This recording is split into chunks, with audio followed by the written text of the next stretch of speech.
Hmm.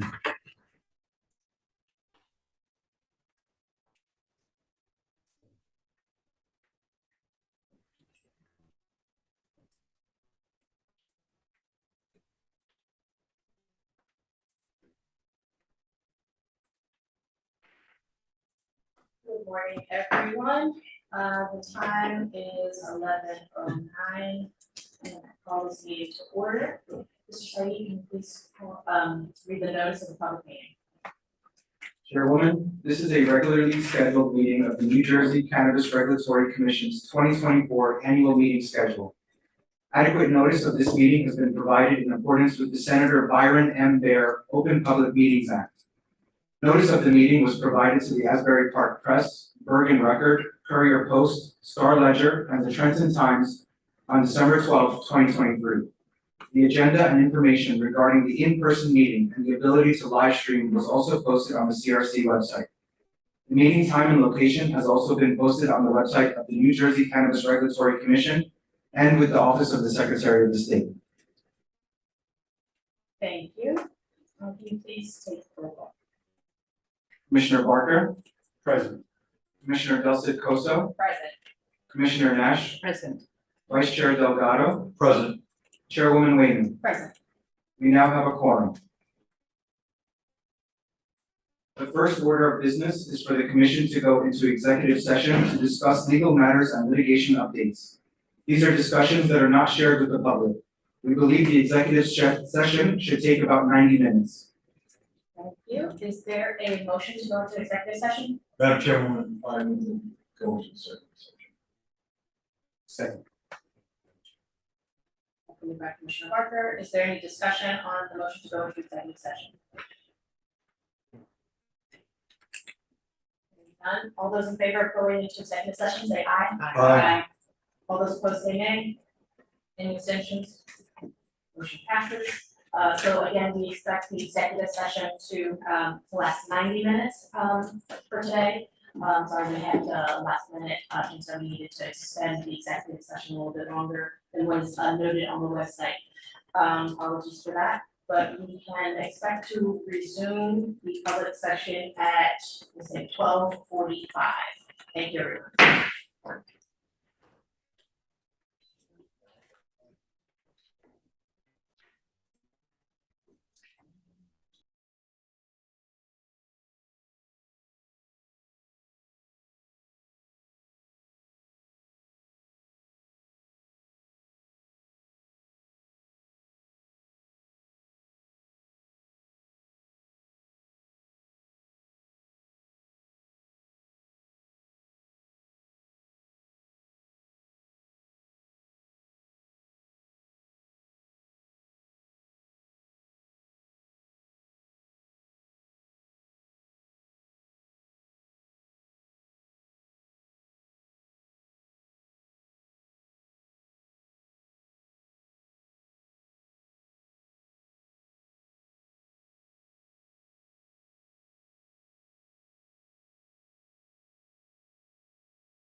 Good afternoon, and we are back. The time is 1:03, and we will resume the public portion of this meeting. I do want to note a couple of agenda changes. So first, there is one item that is being removed from the agenda.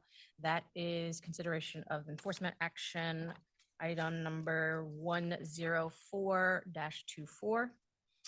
And then one item that we will be adding to the agenda towards the end of the board meeting. And that will be a consideration for related to the Safe Use Public Information Campaign. And so at that time, the Public Engagement and Education Committee will provide some insights there. I believe those are all the agenda changes.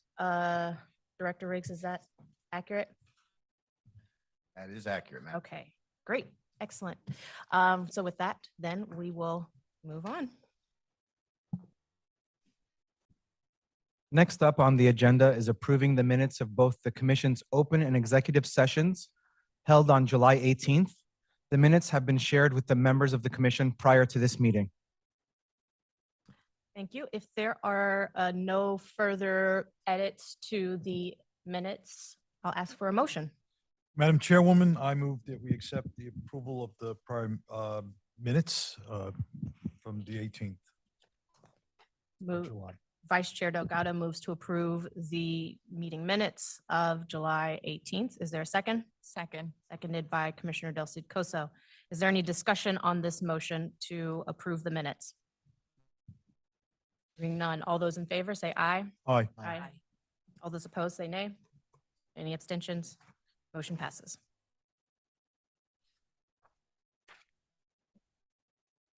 The next item on the agenda is the chair's report. So couple of things that I wanted to note for everyone today. First and foremost, happy Hispanic Heritage Month. And I also then want to start off by addressing last week's news impacting the cannabis and hemp industries. On September 12th, Governor Murphy signed into law legislation regulating the sale and distribution of hemp-derived intoxicating products. The Cannabis Regulatory Commission has long been concerned about the wide availability of potentially unsafe hemp-derived products with intoxicating amounts of THC in places operating outside the state's cannabis regulation. The legislation addresses the proliferation of these untested, unregulated, intoxicating THC products in the market. Such products are being sold at gas stations, convenience stores, and smoke shops outside of the monitoring of any state or federal agency. And these sales are not age-gated and are often packaged to be appealing to children. I recognize that there is a lot of interest in hearing about the commission's next steps. As Governor Murphy noted, some late amendments to the bill do present challenges in its implementation and enforcement, but we believe that the danger to public health will be significantly curtailed with this bill. We at the commission are working closely with our state partners on implementation, and regulations governing the sale of intoxicating hemp-derived products will be developed in the future. Rest assured that as chair, I will continue to emphasize the importance of transparency and properly managing expectations when it comes to implementation of this new law. That means the commission will make every effort to provide ample notice to the public before changes are implemented. Now I want to turn to the cannabis business license applications that we do have.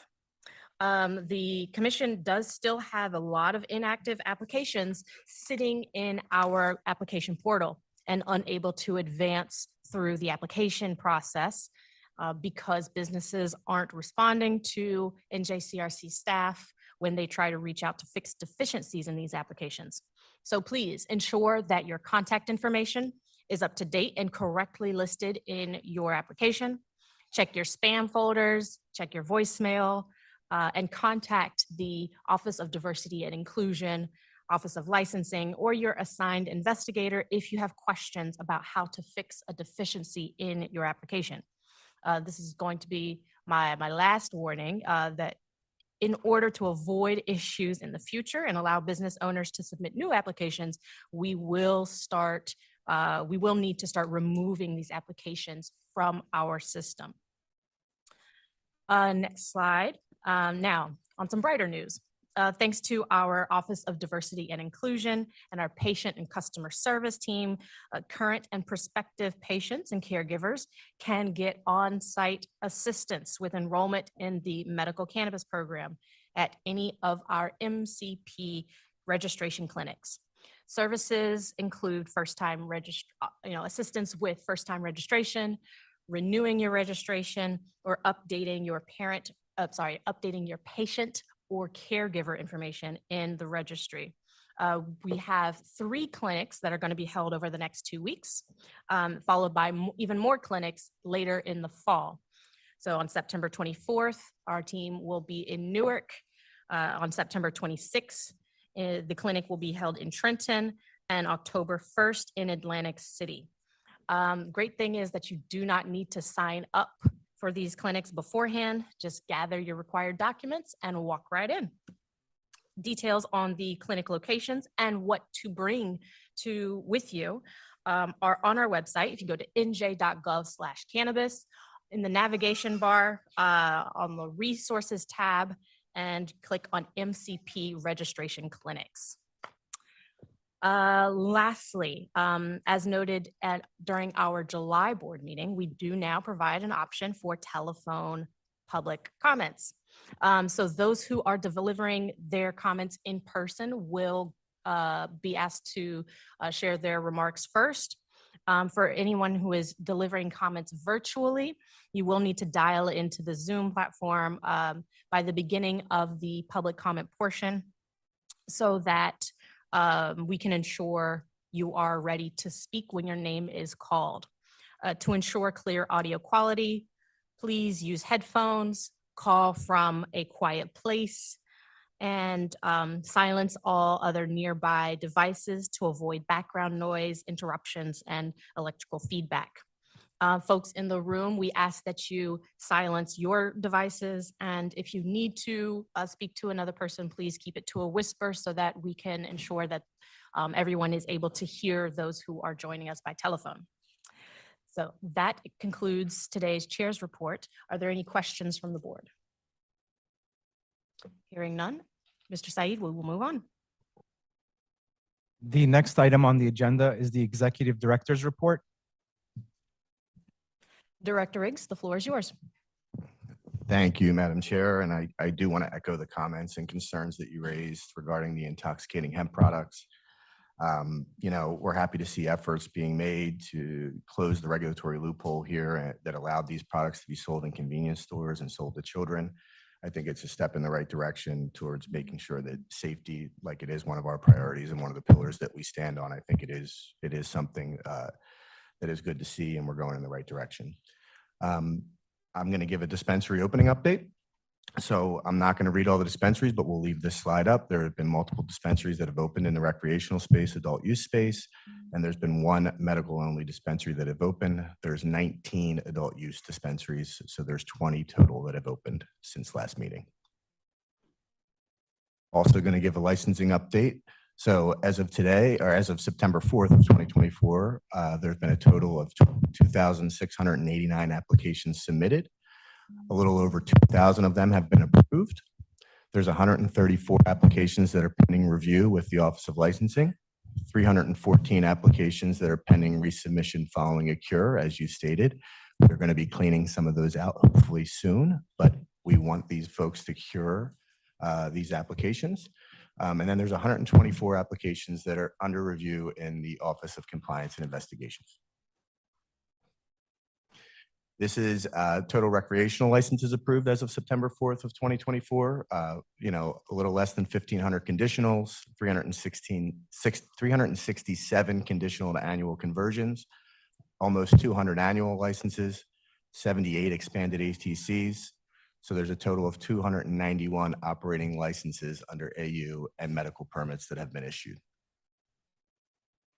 Applications up for consideration today. Today, we have recommended to the board 32 conditional applications, 20 conditional to annual conversion applications, 19 annual applications, 1 expanded ATC, and 28 annual renewal applications. And as always, we'll give a patient update and a medical update for the medical program. As of September 15th of 2024, there's a total of 72,336 patients, a little less than 5,000 caregivers, and a little more than 1,500 doctors enrolled in the medical program.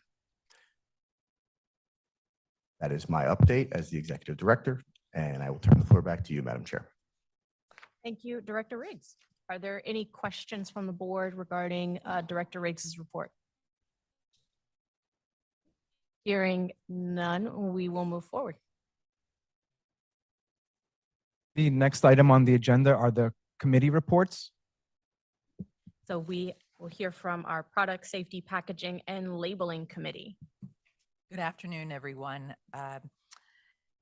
The Product Safety, Packaging, and Labeling Committee held a roundtable on September 5th. The committee is co-chaired by myself and Vice Chair Delgado.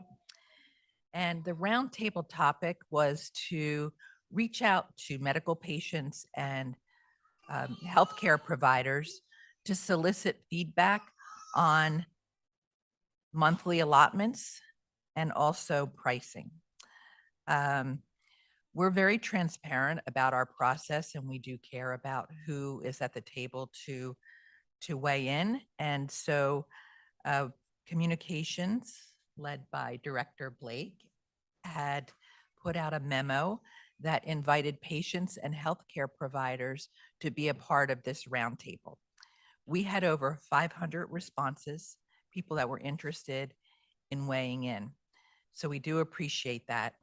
In addition to the email, there was a survey that included questions that will be up on the next slide. We received about 86 responses, which were extremely helpful to us.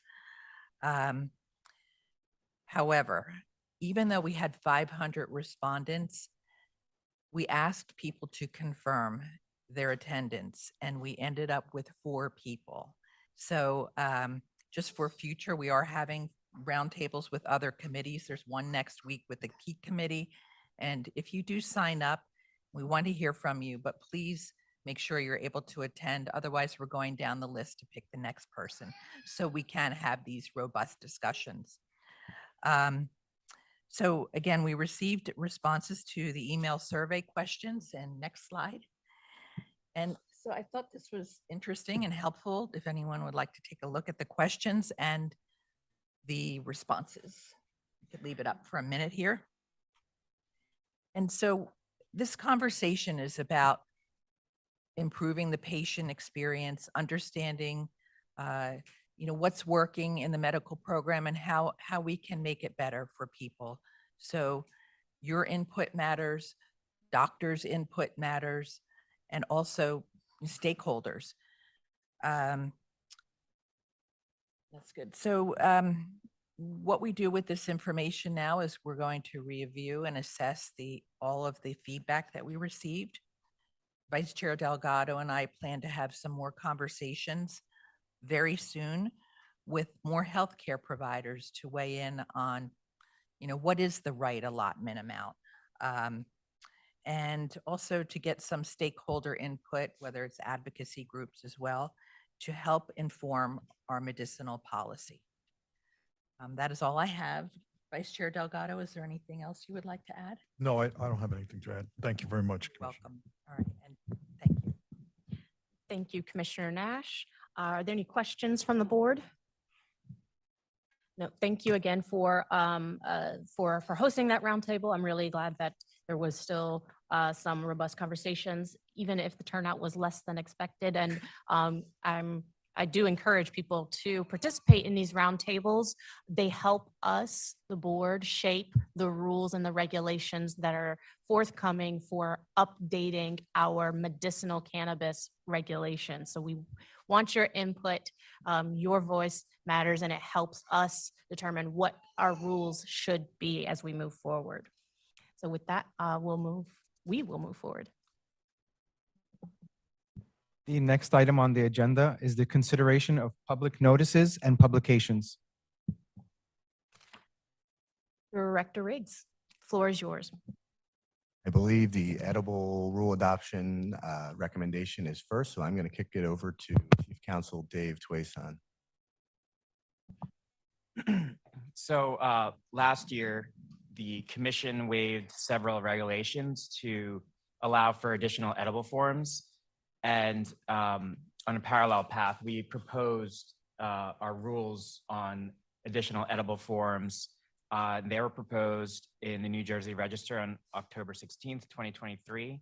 The 60-day public comment period ended on December 15th, 2023.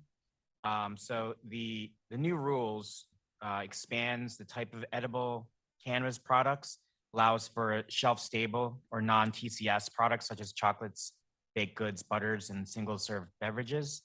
Beverages are limited to 5 milligrams of THC per single serve. These products are required to be made by Class 2 manufacturers, and they prohibit any product that would require further cooking preparation by the consumer. The next step is that the notice will be filed with the Office of Administrative Law pending board approval. Just one note to the industry as well on the edible forms. During the public comment period, we did receive a lot of comments for us to allow more edible forms and more types of products. In a regulation, it would be impossible to, and we acknowledge that it's an ever-evolving industry. There are new products that come out every day. So we do encourage manufacturers to submit any new product forms as long as they do meet are not prohibited by our regulations, and submit them to our Office of Compliance. They would be in consideration for approval. So just because it's not specifically called out in our regulations as approved, as long as that new product type meets or complies with our regulations, then they would be in consideration for approval as well. And that's all. I'll turn it back over to the vote on this one.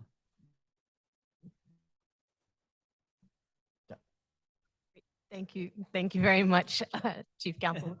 Are there any questions from the board for Chief Counsel Twason? If there are no questions, is there a motion on this matter? Madam Chair, move to adopt this resolution concerning the approval of notice of adoption for additional edible forms of cannabis. Is there a second? Second. Seconded by Commissioner Barker. Is there any discussion on this motion to adopt the resolution? Hearing no discussion. Mr. Saeed, can you please call the vote? Commissioner Barker, Aye. Commissioner Del Cid Coso, Yes. Commissioner Nash, Yes.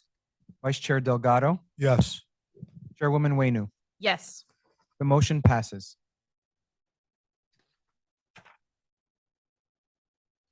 Next have a couple other items for publication. We've got medicinal cannabis reports. So I will turn it over to Director Riggs to provide a summary of the annual reports for medicinal cannabis. Thank you, Madam Chair. Similar to the last public meeting, we continue to catch up on the reports that are required by statute to be submitted to the governor and the legislator. Before the board today, there are two reports related to medical cannabis, 22 and 2023. These reports summarize the regulatory and operational activities for medical cannabis during the years 22 and 23. And we are recommending that these reports be approved as they meet all statutory requirements and adequately summarize medical cannabis activities for those years. Thank you very much, Director Riggs, and a huge kudos to our Director of Data and Business Analytics for getting all of this information and data put together for us.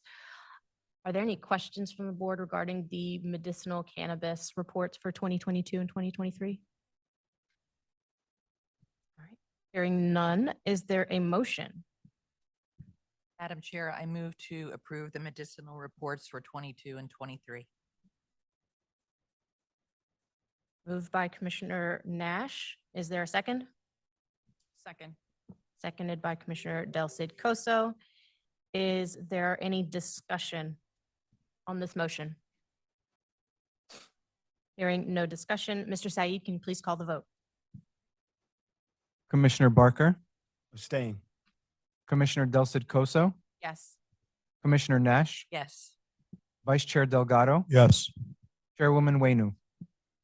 Yes. The motion passes. Now, very quick, thank you. Very quickly, before we move on to the next item, I believe we need to update our slides for the live stream. So Director McWhite, just give me a heads up give me a sign when you're ready.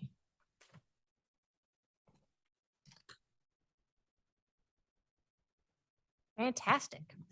Thank you so much. All right, so now we'll continue. Mr. Said. The next item on the agenda is the consideration of applications for ownership changes. Director Riggs, the floor is yours to discuss the ownership change requests received by the commission. Thank you, Madam Chair. There are 5 total ownership change requests that were submitted and reviewed by the Office of Compliance and Investigations to ensure that they satisfy the regulations and the law. Cure Wellness, New Jersey, LLC, Flower and Flame, LLC, GDBS Distribution, LLC are all adding new owners.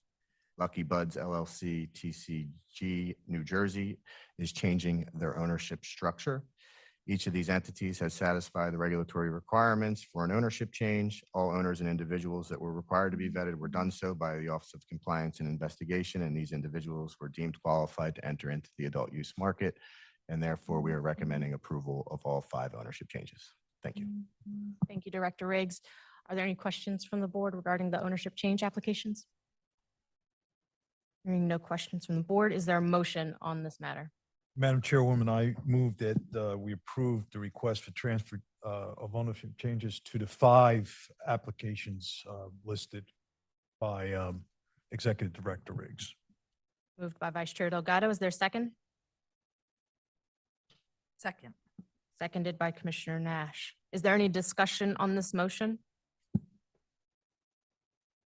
Hearing no discussion, Mr. Said, can you please call the vote? Commissioner Barker, Abstain. Commissioner Del Cid Coso, Yes. Commissioner Nash, Yes. Vice Chair Delgado, Yes. Chairwoman Wenu. Yes. The motion passes. The next item up for consideration are the adult use cannabis business conditional license applications. Director Riggs, floor is yours to discuss to provide a summary of the conditional license applications received. Thank you. So today we have 32 conditional licenses, 4 cultivators, 5 manufacturers, 20 retailers, and 3 delivery licenses that are recommended for approval by the board. Director McWhite is over there putting the slides up on the screen so that everybody can see their business name. So we'll take a pause there as I go through the licensing process. Just leave those slides up. Take a look. All of these conditional applications have followed the licensing process. They were given a priority assignment. It was confirmed that each application was assigned to the appropriate review priority. We're looking at diversely owned business status, taxes, New Jersey residency if required. Cures are sent if needed. That priority was then verified by staff. We confirmed that the appropriate documentation was submitted to support the priority status that each entity is given. Cures are sent if they do not meet the standard. Completeness review was conducted. It was confirmed that all required documents were submitted. The application was complete, and we confirmed that those documents were actually filled out and all the required information was provided on those documents that were submitted. The applications are then scored, so the documents are reviewed to ensure that the applicant submitted the information to satisfy each requirement that is in regulation, including standard operating procedures and the like. Qualification review is not conducted for the conditional awards, but I will go over it because we are going to move on to other license types. Qualification review is when we look at the individuals in our Office of Compliance and Investigation to determine if they are qualified, and we also look at the financial source and any other agreements, vendor contractor agreements, management services agreements to make sure that they meet regulatory standards. Background checks are conducted of all persons of interest that are required to have background checks conducted. And then finally, we do a quality control with our licensing team, our Office of Compliance and Investigation, and our legal department to make sure that that license is indeed regulatory compliant so that we can recommend approval to the board. And then comes the recommendation to the board. So for now, we are recommending that these 32 conditional licenses be approved. Thank you. Thank you, Director Riggs. Are there any questions from the board regarding the conditional license applications received? Hearing no questions, is there a motion on this matter? Madam Chair. Go ahead. No, please. A second. I move to adopt the resolution, considering the conditional license applications for Class 1, Class 2, Class 4, Class 5, and Class 6 licenses. Moved by Commissioner Del Coso, Second that. seconded by Commissioner Barker. Is there any discussion on this motion? Hearing none, Mr. Said, can you please call the vote? Commissioner Barker, Aye. Commissioner Del Coso, Yes. Commissioner Nash, Yes. Vice Chair Delgado, Yes. Chairwoman Wenu. Yes. The motion passes. The next item up for consideration are the adult use cannabis business conversion license applications. Director Riggs, I turn it back over to you. Thank you, Madam Chair. And briefly, these applications have followed the similar process that I went over during the conditional licenses. Today, we have 20 conditional to annual conversion licenses, 3 cultivators, 1 manufacturer, and 16 retailers. There was a qualification review done for these conditional annual conversion licenses. The individual's financial sources and other agreements were vetted for regulatory compliance, and it is now recommended to the board that these licenses be approved. Thank you. Thank you, Director Riggs. Are there any questions from the board regarding the applications to convert from a conditional license to an annual license? No questions from the board. Is there a motion on this matter? Madam Chair, I move that we approve the conversion licenses up for recommendation today. Moved by Commissioner Barker. Is there a second? Second. Seconded by Commissioner Nash. Is there any discussion on this motion? Hearing no discussion, Mr. Said, can you please call the vote? Commissioner Barker, Aye. Commissioner Del Coso, Yes. Commissioner Nash, Yes. Vice Chair Delgado, Yes. Chairwoman Wenu. Yes. The motion passes. The next item up for consideration are the adult use cannabis business annual license applications. Director Riggs, floor is yours. Thank you, Madam Chair. These licenses have followed the exact same process as our conversion license to an annual license. Today, we have 19 annual licenses, 3 cultivators, 7 manufacturers, 8 retailers, and 1 testing lab up for approval. All of these licenses have followed the licensing process. They've been deemed qualified to hold a license, and we are recommending that these licenses be approved. Thank you. Thank you, Director Riggs. I'm glad to see that we've got a testing lab that we're going to add to the books. Are there any questions from the board? No questions from the board. Is there a motion on this matter? Madam Chair, I move that we approve the annual license applications up for recommendation today. Commissioner Barker moves to approve the annual license applications. Is there a second? Second. Seconded by Commissioner Del Coso. Is there any discussion on this motion? Hearing none, Mr. Said, can you please call the vote? Commissioner Barker, Aye. Commissioner Del Coso, Yes. Commissioner Nash, Yes. Vice Chair Delgado, Yes. Chairwoman Wenu. Yes. The motion passes. The next item up for consideration are the expanded alternative treatment center certifications. Director Riggs, I turn the floor back over to you to describe the expanded ATC application or certification. Apologies. Thank you, Madam Chair. We have one expanded ATC that has certified and is seeking to enter into the adult use market. It is Niche LLC. They want to expand their Class 1 cultivation operations. They are a 2019 medical cultivation awardee. They are in North Bergen, New Jersey. We have received zoning and the municipal approvals required. The labor requirements have been deemed met under the regulations. And as required by the law, they have certified that they have sufficient quantities of medical cannabis and medical cannabis products available to meet the reasonably anticipated needs of registered qualifying patients. And therefore, we are recommending that Niche LLC be approved to expand into the adult use market. Thank you. Thank you, Director Riggs. Are there any questions from the board? Hearing no questions, is there a motion on this matter? Madam Chair, I move to approve the resolution for the expansion of Niche LLC to the AU cannabis market. Is there a second? I second. Is there any discussion on this motion?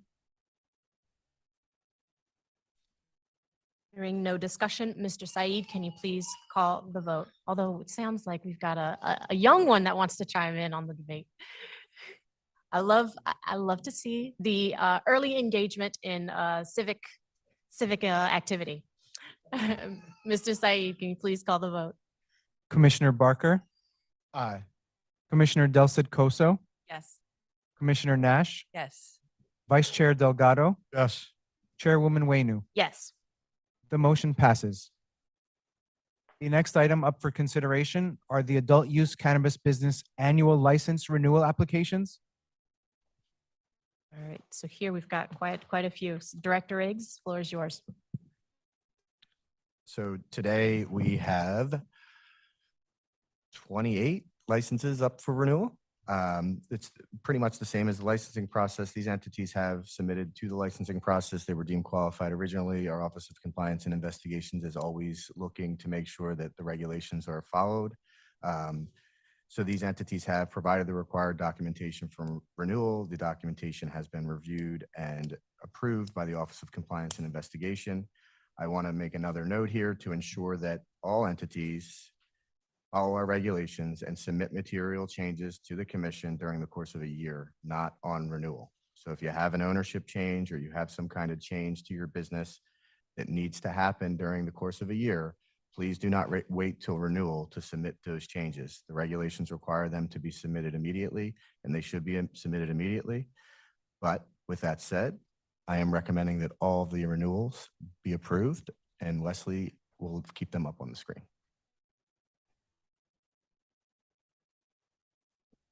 Thank you, Director Riggs. Are there any? Are we good? Are there any? Too low. Oh. Talking too low. Are there any questions from the board? Great. I want to underscore what Director Riggs said. Please, for our businesses, if you've got a change, if you're reporting a change, please, well, if you have a change, report it. And then don't wait till the end of your licensure year to report that. It's going to hold things up. So best to keep everything updated, keep your file and your account updated rather than wait till the end of the year to try to reconcile changes that have occurred beforehand. If there are no questions from the board, is there a motion on this matter? Madam Chairwoman, I move that we approve the renewal of the 28 adult use cannabis business licenses and expanded alternative treatment centers. Moved by Vice Chair Delgado. Is there a second? Second. Seconded by Commissioner Del Cid Coso. Is there any discussion on this motion? Hearing no further discussion, Mr. Said, can you please call the vote? Commissioner Barker, Abstain. Commissioner Del Cid Coso, Yes. Commissioner Nash, Yes. Vice Chair Delgado, Chairwoman Wainu. Yes. Motion passes. The next item on the agenda, we have cases, claims, and petitions. Director Riggs, please provide us a summary of the petitions submitted to the commission. Thank you, Madam Chair. So our alternative treatment center identification cards and also our AU cannabis business identification cards are at play here.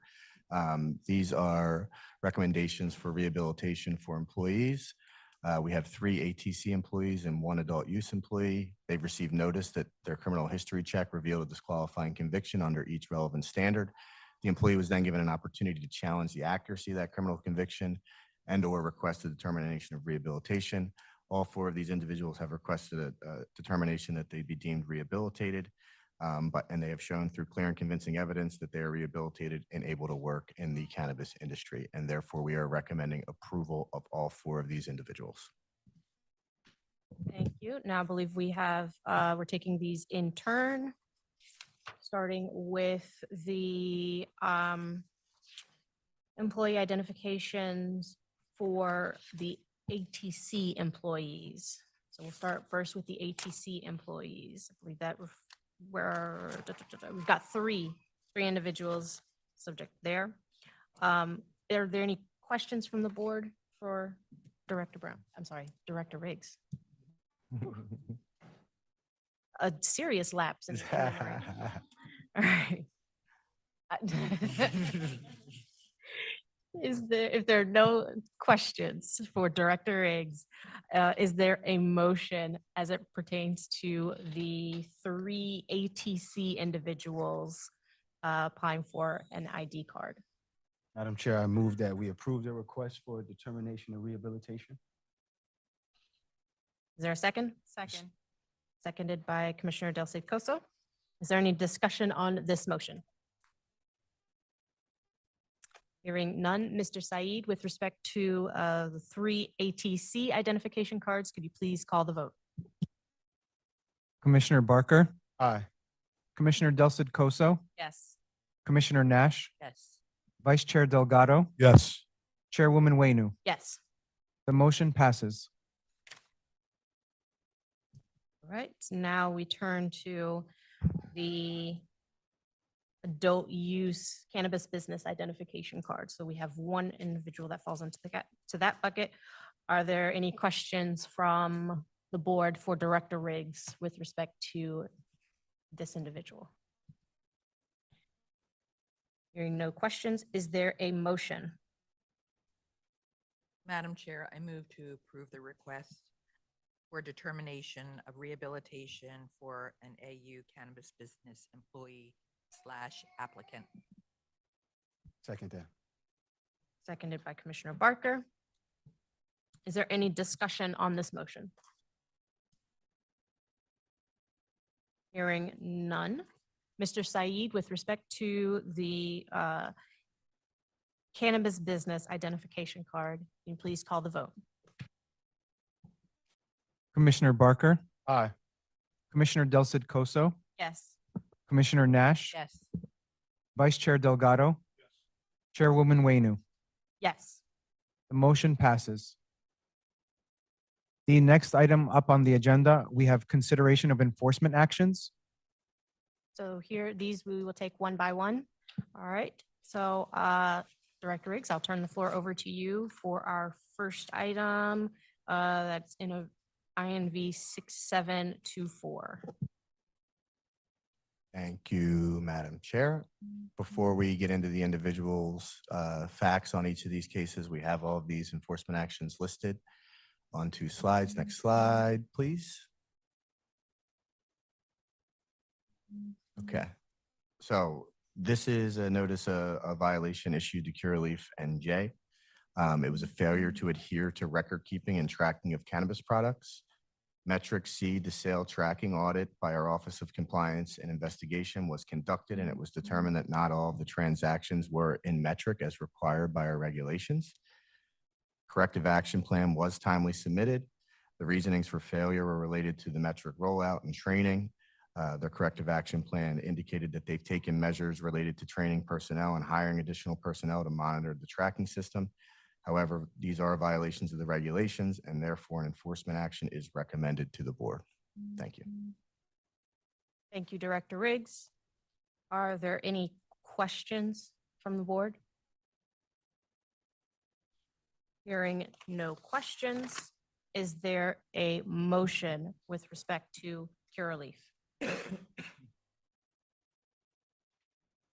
none, I move that the commission impose a fine of $5,000 in response to the violations cited. Is there a second? Second. Seconded by Commissioner Nash. Is there any discussion on this motion? I will note that under our regulations in the subchapter 20, the commission has a starting point that it considers for these violations. Under Rule 20.7, the commission for a Category 5 violation for the first time that the business is cited for that violation, the commission has to at least consider starting point of $5,000. Now, under Rule 20.6, there are the commission does have the authority, has the sole discretion to consider additional factors to determine the penalty for each violation. And here, in this case, I believe a mitigating factor was that the business leadership for Curaleaf did seem pretty genuine to take the time to take the issue seriously and to take the time to correct all of the errors. However, this isn't just a record-keeping violation. They were cited not just for record-keeping issues. They also failed to have metric tags even in the building as required, which then resulted in more work for our staff to make sure that all products were accounted for as opposed to being diverted in outside of our regulated market. And as to the purported claim, the response, Curaleaf's response, that they had a poor rollout, failure to train your staff is a problem of your own doing. So with that, I believe that $5,000 is an appropriate penalty. I do concur with staff that it is a Category 5, but we need our business leaders to take the rules seriously. If you're a business leader, business owner, or a manager of a cannabis business, it is your responsibility to make sure that your team is aware of and properly trained and equipped to operate the business in accordance with the regulations. Here, a simple training, simple communication with their staff could have avoided this huge issue that then took Curaleaf about 2 weeks, it seems, to undo. And so I believe that a penalty of $5,000 is warranted and supported by the facts. Is there any other discussion on this motion? Hearing no further discussion. Mr. Saeed, on the motion to impose a penalty of $5,000, can you please call the vote? Commissioner Barker, Aye. Commissioner Del Cid Coso, Yes. Commissioner Nash, Yes. Vice Chair Delgado, Yes. Chairwoman Waynu. Yes. The motion passes. The next item on the agenda, we have consideration of enforcement action for Leaf House LLC. Commissioner Del Cid Coso has recused herself from this enforcement action for Leaf House due to an ongoing professional relationship. On account of her recusal, she will step out of the room while the board considers this particular application. Afterward, Commissioner Del Cid Coso will come back in and will take up the next order of business. Thank you. Now that Commissioner Del Cid Coso has stepped out of the room, I'll turn the floor over to Director Riggs to describe the violations at issue. Thank you, Madam Chair. An NOV was issued to Leaf House for failing to adhere to the proper record keeping and for distributing cannabis and cannabis products to employees without remuneration as required under the law and regulations. They were gifting cannabis, some possibly expired cannabis, to their employees. There are no free samples allowed under the law and regulations, and therefore there's a regulatory violation there. They have since submitted a corrective action plan. They addressed the commission's concerns by updating their standard operating procedures to confirm that no expired product will ever be sold or sampled out, and that sampled out product must be recorded as a sale in their inventory and their inventory tracking immediately. And even though they have submitted a sufficient corrective action plan, it is still a violation of our regulations, and therefore an enforcement action is recommended to the board. Thank you. Thank you, Director Riggs. Are there any questions from the board? Hearing no questions, is there a motion on this matter as it relates to Leaf House? Madam Chair, I move to impose a fine of $5,000 for the violations, the 2 violations. Moved by Commissioner Nash. Is there a second? I will second the motion. Is there any discussion on this motion to impose a penalty of $5,000? I, for one, want to note that while I agree with staff that the appropriate category for this violation is category 5, and I think what is particularly damning here is that even by their own admission, the business was giving products away. It is recorded in their inventory log, and that some of those products, some products that they had given to their staff was expired, even by their admission. And I want to also note for other businesses, not business advice, but simply a consideration. Consider whether to reject a delivery rather than accept it. If you are being delivered products by a supplier that is simply too unattractive to sell to customers, you may want to consider rejecting that delivery rather than accepting it and then having to face decisions on what to do with these products that you feel like you cannot sell to your customers. But I think the Leaf House employees have spoken for them, the evidence speaks for itself. The records within their inventory logs make it very clear that they were giving away products in violation of the rules, and that even some of the products that they were giving to their staff had been expired. Any further discussion on this motion to impose a penalty of $5,000? Hearing no further discussion, Mr. Saeed, can you please call the vote? Commissioner Barker, Aye. Commissioner Delcid Coso is recused. Commissioner Nash, Yes. Vice Chair Delgado, Yes. Chairwoman Wainu. Yes. The motion passes.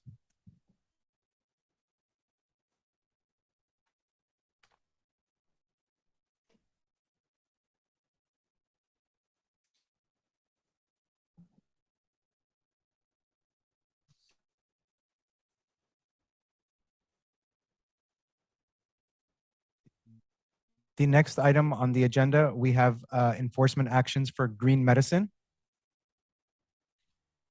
Director Riggs, can you please provide a summary of the violations cited here? Thank you, Madam Chair. This notice of violation relates to a failure to properly store cannabis, to properly provide video surveillance to our Office of Compliance and Investigation, to the physical premises and also to the rooms, and to establish proper inventory controls. Green Medicine was storing cannabis in their designated vault room, which was not approved as a storage location for cannabis and not in compliance with our regulations. They had a failure to tag plants with metric tags. A corrective action plan was submitted, and storage and inventory controls have been since corrected. However, this went on for some time, and even after being told by the compliance officer that they could no longer store cannabis in the room that they were storing it in, they continued to store cannabis in that room that was not approved by the commission. And therefore, there is a violation of the regulations, and we are recommending an enforcement action to the board. Thank you. Thank you, Director Riggs.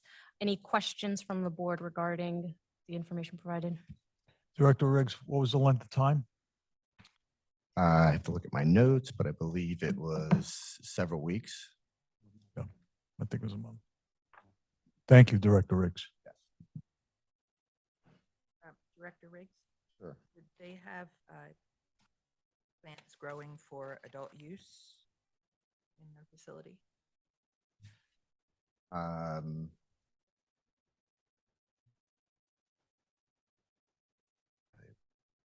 They have been approved to expand, so I imagine they do have adult use cannabis products growing in there. The license to?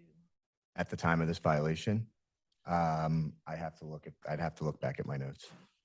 I believe, no, and Director Riggs and I want to give you a moment to check your records as well. But my understanding is that at the time of the visit from the compliance officer to this facility, this was in early May, and the business had not yet been issued a license to have adult use cannabis plants on site.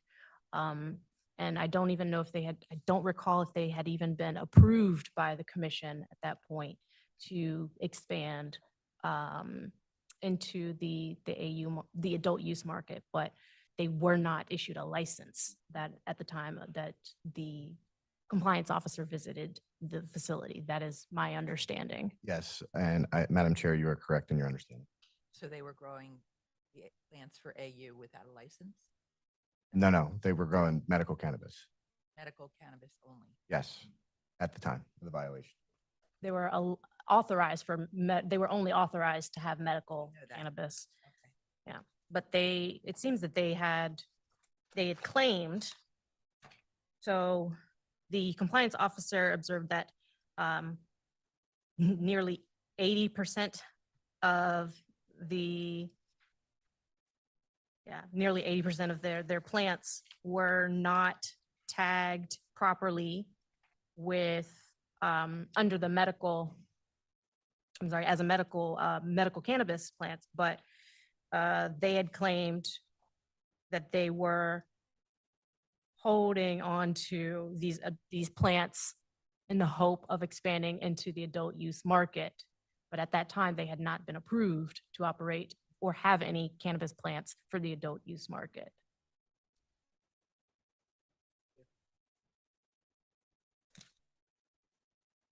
Any other questions for Director Riggs? Hearing none, is there a motion related to this matter?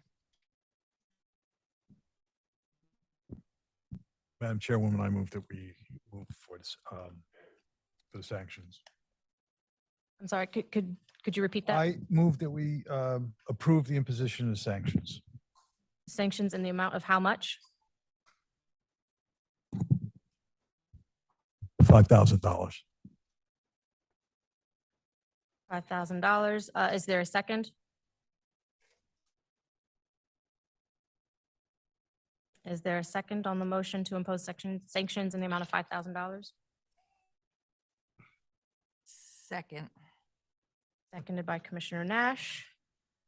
Is there any discussion on this motion to impose a $5,000 fine? Yes. Commissioner Nash? I Oh, just sorry. Folks, if you could please keep it down. Thank you. Keep it to a whisper. All right, Commissioner Nash. I just want to say that, I had some hesitancy here in the number that Commissioner Delgado imposed, because I see that the violations were brought to the attention of the business, but they were brought on more than one occasion. So it's almost as if they were ignoring our investigator. And so just a warning that, we want to make sure that, we're here for you. We want to help support you, but you need to follow the regs and listen to the investigator. So, Madam Chair. Thank you, Commissioner Nash. I think to that point, I actually believe that the willfulness and deliberateness of the violation is all the more egregious in this case and warrants and justifies a higher penalty. Here, as we have indicated, they had plants on hand that they wanted to use for a purpose that they were not even authorized to use at the time. Also, as Vice Chair Delgado elicited, even after this business was notified and was informed that they were using a room unauthorized for the storage of cannabis, they continued to use that room for an unauthorized use for more than a month. And cherry on top, this business requested in 2023, requested a waiver to use a vault room that did not meet the medical regulations. Staff, I think, rightly denied the waiver and instructed them to adhere to the medical regulations to which they are subject. And even after requesting and being denied a waiver, this business decided to use a room unauthorized anyways. I think that really slaps of complete disregard for the commission and the compliance officer's directives. I will not stand for businesses to take advantage of or try to pull one over on our Office of Compliance and Investigations. And I think the willful and deliberateness of these actions warrants a higher penalty. So I believe that a $10,000 fine is more appropriate to account for the facts and circumstances of this particular violation. Because the likelihood of recurrence of the violation, I think, has already been established, given the facts here. The business was informed immediately on hand, or at the time that the compliance officer was at the facility, was instructed and notified that they were in violation of the rules. And for a month, they continued to violate the rules. So with that, I want to move that we amend the underlying motion such that we impose a sanction of $10,000 on this business. So I have moved to amend the motion from Vice Chair Delgado such that the motion becomes to impose sanctions in the amount of $10,000. You have to vote my motion. So is there a second on this motion to amend the underlying motion such that we impose a sanction of $10,000? Second. Seconded by Commissioner Del Cid Coso.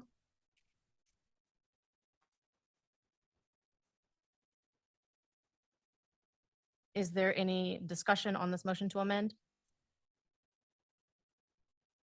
Right, hearing none. Mr. Said, with respect to the motion to amend the underlying motion from Vice Chair Delgado, such that we impose a sanction of $10,000, can you please call the vote? Commissioner Barker, Aye. Commissioner Del Cid Coso, Yes. Commissioner Nash, Yes. Vice Chair Delgado, Yes. Chairwoman Waynu. Yes. The motion passes.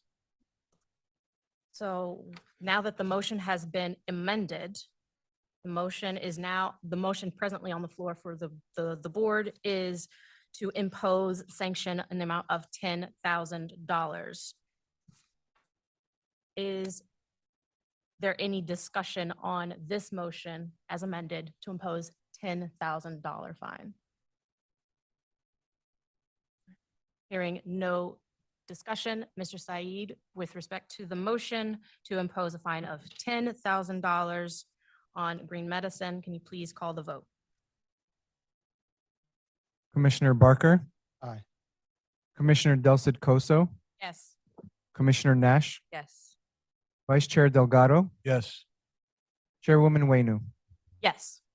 The motion passes. The next application that we're considering for an enforcement action is Botera Union. Director Riggs, floor is yours. Thank you, Madam Chair. This notice of violation stems from an event that was held at a Class 5 retailer, Botera Union LLC.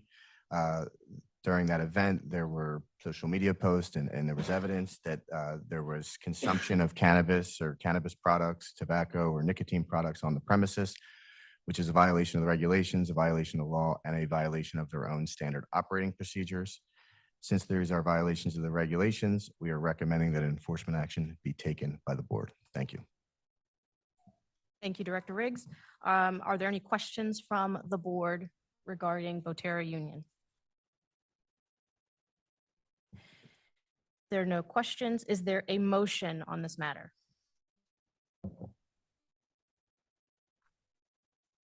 Madam Chair, I move to impose a sanction of $5,000 for Puff and Paint event. They are not a consumption, they don't have a consumption endorsement. Acting Executive Director Riggs stated, they violated their own SOP, and I turn it back to you. Thank you. All right, so Commissioner Nash has moved to impose a fine of $5,000 on Botera Union. Is there a second? Second. Seconded by Vice Chair Delgado. Is there any discussion on this motion?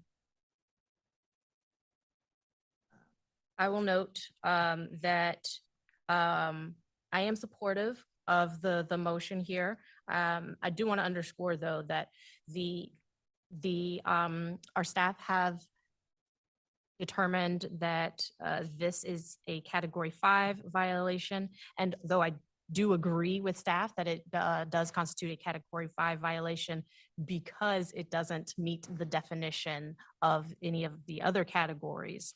I do want to note, though, that allowing people to smoke indoors without being verified to have the proper ventilation systems in place as required by state law does pose a risk of harm to the health of others, right?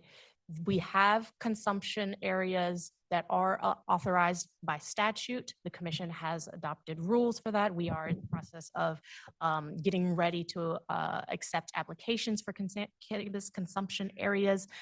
However, this business does not have a cannabis consumption area endorsement. They knew they did not. And the law requires a cannabis consumption area endorsement in order to let people consume cannabis on site. So I think the actions here definitely seemed willful. According to the investigation report and the images provided, seemed pretty willful, given that smoking was happening right in front of event staff members. And with that, I do support the motion on the floor. Is there any further discussion? Just one point. Commissioner Del Cid Coso. Thank you. I do have to agree with you, Madam Chair, and I know you and I had this discussion, that yes, you did stated that very eloquently, that in fact, this event posed a risk to the health, not only of the personnel, but also the consumers and the general public that was there. So again, just going back to your point that, we will be opening applications soon for consumption lounges, but this entity decided to host an event that was against our regulations. Thank you. Thank you, Commissioner Del Cid Coso. Any further discussion on this motion to impose a sanction of $5,000? With no further discussion, Mr. Said, can you please call the vote? Commissioner Barker, Aye. Commissioner Del Cid Coso, Yes. Commissioner Nash, Yes. Vice Chair Delgado, Yes. Chairwoman Waynu. Yes. The motion passes. The next item on the agenda, we have consideration of enforcement actions against Green Analytics. Mr. Riggs, floor is yours. Thank you, Madam Chair. Green Analytics New Jersey is a testing lab. The notice of violation relates to their failure to properly test cannabis and cannabis items as required by the interim testing standards that this board adopted from Maryland. Under those testing standards, ethifon is a pesticide that is required to be tested for. They were not testing for that pesticide. I do want to note that it was through the quality control process, and because of the samples that are required to be maintained by the laboratory, the batches and lot numbers for the cannabis items that were not tested for the pesticide were in fact tested after the fact. So there was no public safety concern with this violation because we were able to confirm with staff that the pesticide was in fact not present in the cannabis items, that they were not testing for that pesticide. However, with that said, this is still a violation of our regulations and the interim testing standards, and therefore an enforcement action is recommended to the board. Thank you, Director Riggs. Are there any questions from the board? Hearing no questions, is there a motion as it relates to Green Analytics? I will make a motion. I move to impose penalty of $10,000 in response to this violation. Is there a second? Second. Seconded by Commissioner Nash. Is there any discussion on this motion? Yes, Madam Chair. Commissioner Nash. Thank you. So just to note that all of the testing labs at the time were notified that there was a change in the testing guidance, and they received notification on November 1st to go back to the original guidance, which was the Maryland guidance. And all of the other testing labs did follow Maryland's guidelines, except for this one. And everyone did receive notice that they were to go back to the Maryland testing lab guidance. Thank you, Commissioner Nash. Yes, I note that as well, and I believe that to be very much falling into the line of Rule 20.6 that allows us to consider some of these other factors here. Given that we know that all of the businesses were notified of this change. We have a record that Green Analytics was a recipient of the message directing all labs to test products under the Maryland standards. So Green Analytics knew, or should have known, since November 2022, that they were required to follow those Maryland testing standards. And I do agree with staff that the categorization for this violation also should be a Category 5. However, I do want to underscore that failure to properly test cannabis products does inherently pose a risk to the health of our consumers. Testing labs carry a big responsibility. They are a principal line of defense against contaminated products. And so we need our testing labs to make sure that they are testing products according to the rules and properly documenting the test results so that our consumers can have some confidence in the regulated market that we are establishing. So I believe that the fact that this is a testing lab in particular, it carries far more weight here. And for me, that is how I considered the seriousness and deliberate nature of the violation at hand. Is there any further discussion on this motion to impose a sanction of $10,000? Hearing none. Mr. Said, can you please call the vote? Commissioner Barker, Aye. Commissioner Del Cid Coso, Commissioner Nash, Yes. Vice Chair Delgado, Yes. Chairwoman Wenu. Yes. Motion passes. The next item on the agenda, we have consideration of enforcement actions for the social leaf. Thank you. Director Riggs, floor is yours. Thank you, Madam Chair. This sort of goes back to my comments that were with the renewal. Ownership changes or material changes that need to be submitted when they happen, and they need to be approved by the board prior to effectuating that ownership change. For the social leaf, they failed to adhere to those requirements. They effectuated an ownership change prior to board approval. They transferred one of the owner's entire stake to existing members. However, we do have evidence through financial documentation that the ownership structure had indeed changed, and they did not have board approval prior to that change.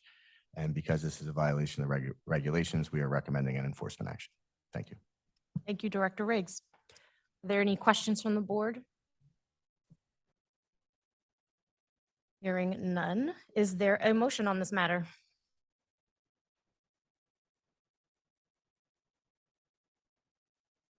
I will move to impose a fine of $3,000 for this in response to this violation. Second. Is there any discussion on this motion? I believe that when it comes to the transfer of ownership, our rules are very clear, and our rules are meant to protect the true owner's interest in their businesses, in their dreams. And while we do want to offer, we want to let people make business decisions, and for valid reason, a business may want to sell or transfer their ownership to another individual. However, you need to notify us of that beforehand. You need to request approval to make that transfer here, to make that transfer. And here, what I considered a mitigating factor that pulled me away a little bit lower than our standard starting point of $5,000 was the fact that this was a relatively small amount of equity in the business that is in question, that was transferred. Had this been a larger portion of the business equity interest, I would have found that far more concerning, because part of the reason why we require approval ahead of time is to make sure that the individuals who are receiving a cannabis business ownership meet the standards that are in the law and in our regulations. And so we want to make sure that the true owners do have management and control over the business operations. Again, we want to protect people's business dreams while still giving people the flexibility to make their business decisions as they see fit. So here, because it was a fairly small percentage of equity that was being transferred, it was about 4%. I found that to be a mitigating factor. And also, all of the individuals who were involved had already been vetted by the CRC, as opposed to new owners who we don't know anything about and haven't gone through the background checks. I found that to be another mitigating factor that led me to $3,000. Is there any further discussion? With hearing no further discussion, with respect to the motion to impose a fine of $3,000 against the social leaf, Mr. Said, can you please call the vote? Commissioner Barker, Aye. Commissioner Del Cid Coso, Yes. Commissioner Nash, Yes. Vice Chair Delgado, Yes. Chairwoman Wenu. Yes. The motion passes. The next item that we have on the agenda, we have consideration of extension of the safe use campaign. Thank you. This is the item that I noted earlier. We were adding at the last minute to the agenda here. Our Public Engagement and Education Committee has led the work to find a vendor to conduct our safe use public information campaign. That committee has been most intimately involved with the results and the work that is coming out of that safe use campaign. So I want to turn the floor over to our Public Engagement and Education Committee to provide their recommendation for the continuation of the safe use campaign. Thank you for that, Madam Chair. Just very briefly, before the board, before the public, is a motion to approve an extension to our current safe use campaign that we've had underway for the past year. It's set to expire at the end of the month. And so this extension will allow us to continue to provide the public with safe use information and updates. Thank you. Great. And Commissioner Nash, if you have anything to add, please No, feel free. I don't have anything more to add. Thank you. Are there any questions from the board for the committee members? No? Okay. If no, there are no questions. Is there a motion related to this recommendation to extend the the safe use campaign? Madam Chairwoman, I move that we approve the Staff Evaluation Committee recommendation to extend the contract to Princeton Partners for Public Information Safe Use Campaign. Second.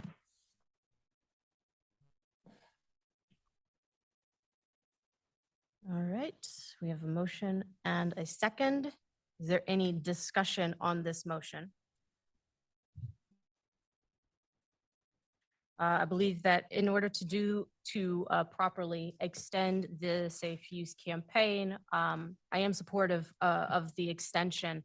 And I want to know, we did in 2023, we issued a resolution awarding a contract to Princeton Partners for this public information safe use campaign.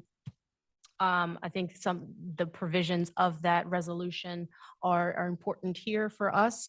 However, I think as I understand our counsels in the Attorney General's office advise us that we need to issue an order of precedence in order to effectuate that extension.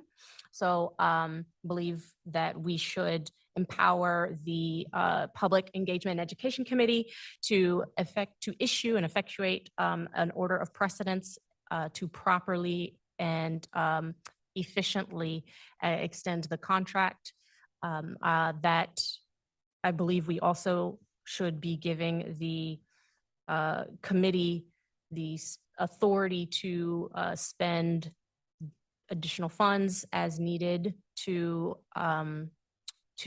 adequately support the campaign, the extended public information campaign, and also determine the amount of time that is needed to extend this campaign. So those are a few things that I believe are needed here.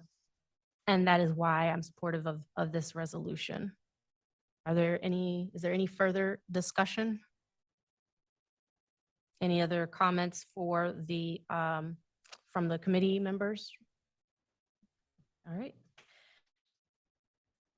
On the motion to extend the safe use campaign, Mr. Saeed, can you please call the vote? Commissioner Barker, Aye. Commissioner Del Cid Coso, Yes. Commissioner Nash, Yes. Vice Chair Delgado, Yes. Chairwoman Wenu. Yes. The motion passes. The next item we have on the agenda is the open public comment period. All right, so as we prepare for public comments, I want to note, as we do with at every board meeting, that members of the public can submit comments during or after this meeting in writing via our website, nj.gov/cannabis/meetings. The deadline for submitting written comments for today's meeting is 5 o'clock, Friday, September 20th. Written comments will be shared with the commission members and they will be made public. As I mentioned earlier, we now provide an option for telephonic phone public comments. We will first hear from those individuals who are joining us in person, and then we'll open up the floor to members of the public joining us by phone. For those delivering comments virtually, remember to dial into the Zoom platform using the phone number with which you registered to speak. Our team will not be able to give you access to speak if you are using a different or an unrecognized phone number. Please ensure that you're using headphones and calling from a quiet place. Silence all other nearby devices and speak clearly when giving your comment. Speakers will be limited to 3 minutes. And I want to also underscore that while individuals are free to critique the commission's decisions or the effects of the commission's decisions, personal attacks and threats against CRC personnel will not be tolerated. So anyone who uses their comment to make any such attacks to threaten or intimidate commission staff or board members will be removed from the board meeting. With that, Mr. Saeed will call out the names of our speakers. Again, we are starting with the folks who have registered to speak and are here with us in person. When you hear your name called, please come forward and sit at the microphone. Please, you'll see a button on the microphone. Press that button until you see the green light, and then you may proceed with your comments. So with that, Mr. Saeed, please call on our first speakers.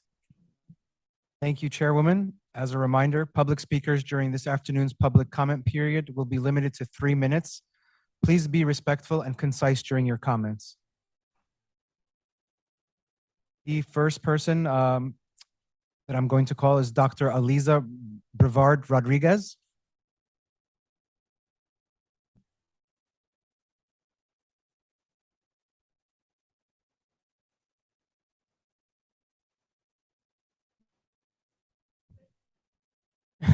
Not today.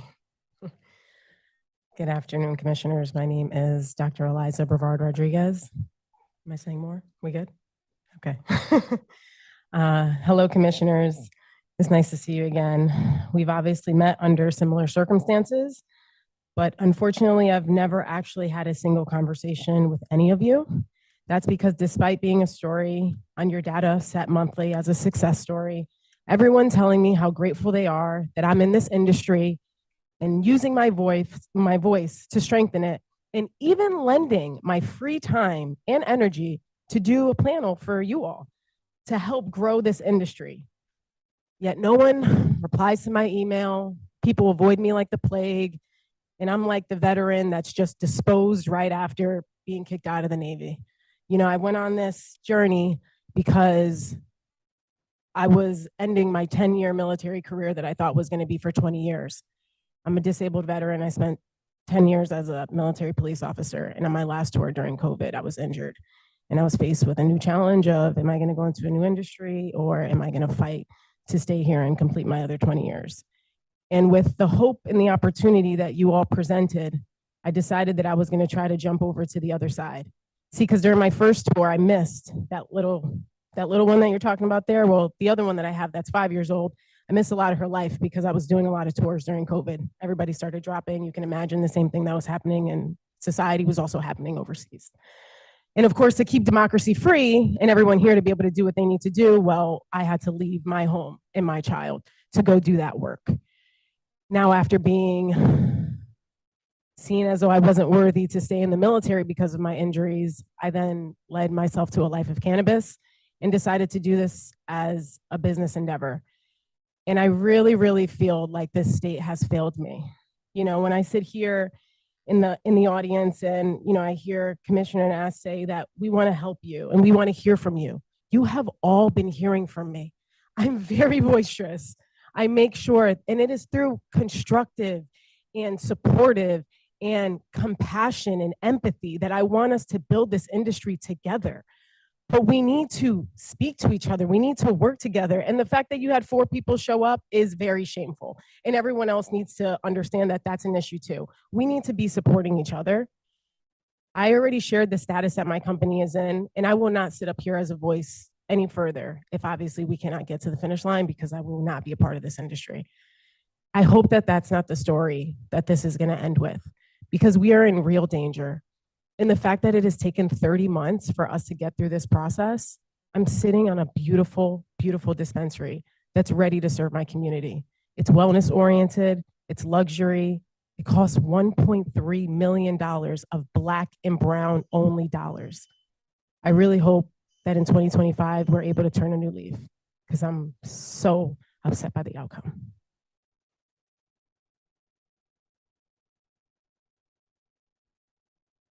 The next person on the list, Kat Peoples.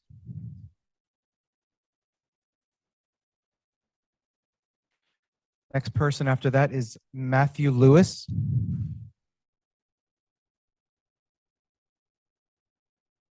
Next person, Damon Hanschel.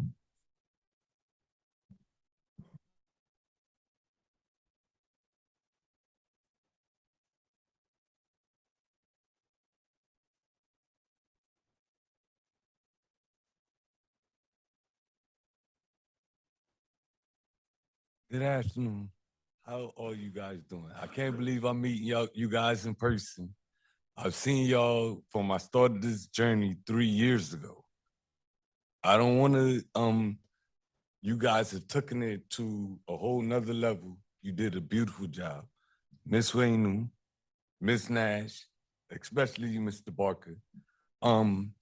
My problem, especially you too, Wes. All right, look, my problem is now like the lady just said, with social equity and diversity, all this, we were supposed to be the first on the list to turn around our life. But it's now going on almost 3 years. Mr. Barker talked about this 3 meetings ago. So, like, you know, with as much as you guys have going on, we still have a long way to go. I appreciate you guys. I'm not going to use my whole 3 minutes. Thank you guys for this opportunity to speak to you guys. But with social equity people like me, myself, it's taking too long. It's taking too long. Me and Wes talked about it. I know I had a glitch, you know, but 3 years, come on. My son now is graduating college. He started college when I started this process. So maybe I should have went to college. Thank you. You guys have a nice day. It's beautiful meeting you guys. Mr. Delgado.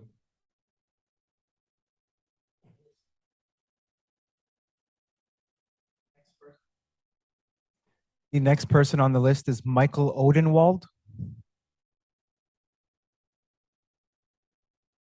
Next person after that is Deanna Robinson.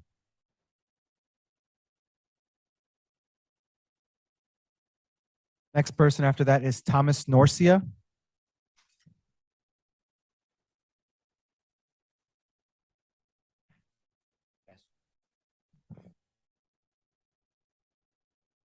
How you doing? I'm Thomas Norcia. I'm from GrowWorks. I'm here to talk about the psychoactive hemp ban. I spoke virtually 90 days ago. I was here 60 days ago.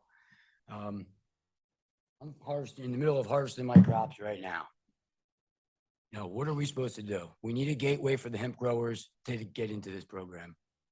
You know, there's no talk. I speak with the USDA every day. I spoke to them 10:30 this morning. There's talks about a meeting, but there's no talk about what we're going to do. I have a box of stuff right here.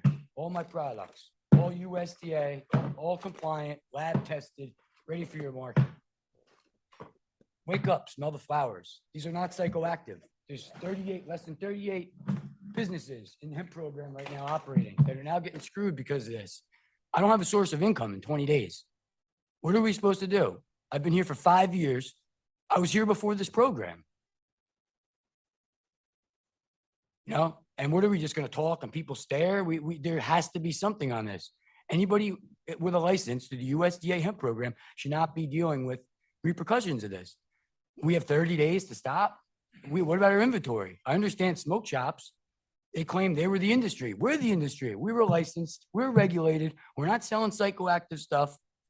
And yet in 20 days, I got to shut my business.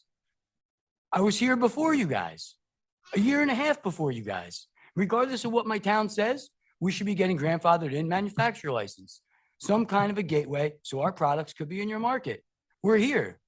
Pie charts last time I was here and all these products. You corporate people love pie charts. I have products right here to put in. Let's get them approved.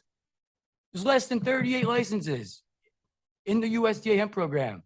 Anything else, manufacturers, anything else, that should be, put it to the side, get us in. We were here first. We're not doing anything wrong. What do I do for income in 20 days? Should I sit here in silence for the rest of the time? I mean, come on, guys. You guys got to act. It's been 90 days since I brought this up. I communicate with the USDA weekly, daily, 10:30 this morning. They have nothing from you guys. Yes, there's talks about a meeting, but when? What are we doing here? It would be nice if something came soon. It would be nice if by next week you guys speak to John Carr and we could figure something out. I'll leave these here so you guys can wake up and smell the flowers a little bit. Sir, if you could please, I don't want you to, please, you'll need to reclaim your property. Thank you. This charts for all you guys. I don't want to hear, no one has my name, no one has my phone number, my email address. I'm leaving them there. Thank you. Thank you. The next person on the list is Michael Reed. Next person is Elias Mako.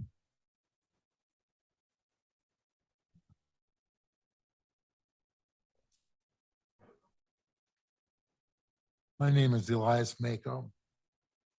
I'm here, I thank you for the opportunity to discuss one of the things important, energy use in cannabis industry. It's estimated that the industry uses about 1% of the country's electricity now, expected to go up to 3% by 2035.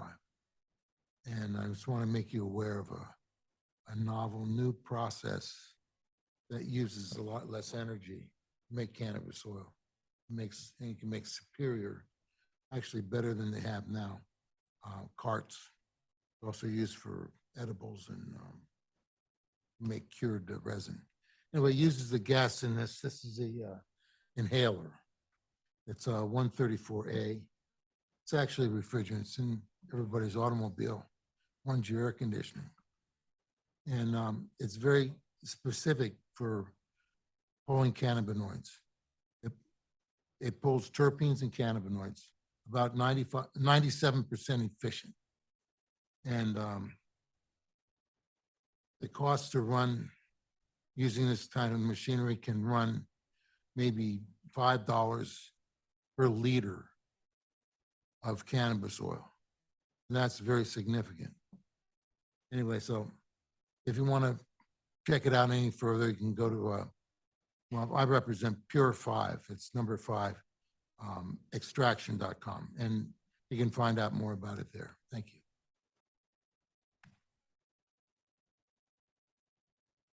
The next person on the list is Chief Vincent Mann.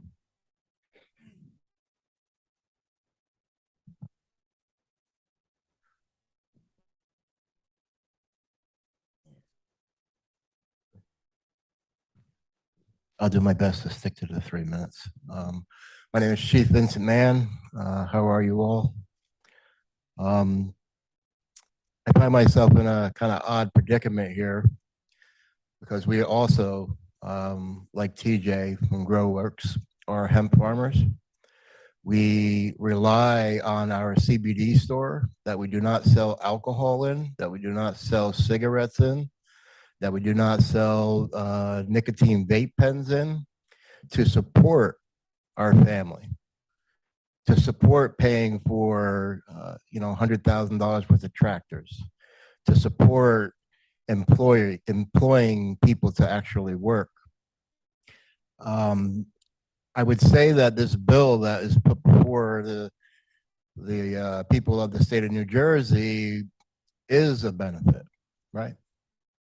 To be able to make sure that our products that we grow in the hemp industry, as well as what is grown in the cannabis industry, are on par with each other.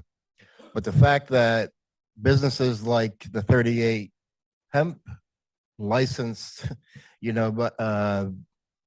hemp farmers, right, and producers and manufacturers, that we should not be, sitting at the end of the range, like the smoke shops, right, like the gas stations, like right down the street from our store.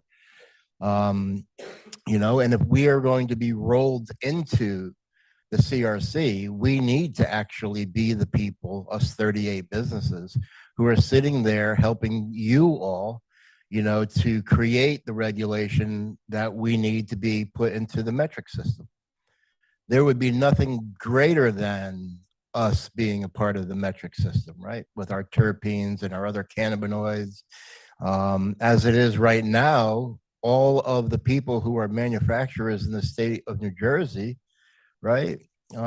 We look at that law that was created, and that law basically says that those people have to source all of that hemp from inside the state of New Jersey. As it is right now, with 38 hemp farmers who can't even put our product into the metric system, we have a problem. Muncie Three Sisters right now had taken on another 104-acre farm, and we're looking at another 380-acre farm to grow hemp products. What are we to do with that, right? We would be the largest hemp farmers in the state of New Jersey, as far as I know. We need to be able to come together and work with the 38 businesses who are licensed within the state of New Jersey, who are following the federal government's law. And as a matter of fact, just as a leaving thing, that as long as our hemp gets tested, which it does, right? And that's at 3%, right? It could be a little bit up or a little bit down. But after that, when we are holding on to that material, it has been decided by the Fourth Circuit Court that all the derivatives from hemp is federally legal, to include THCO and Delta 8 and Delta 9. Even if there is a loophole, people can call it a loophole, right? We also have the fact that we should not be put behind the liquor industry, getting a plenary license, right? That should come to us. Thank you.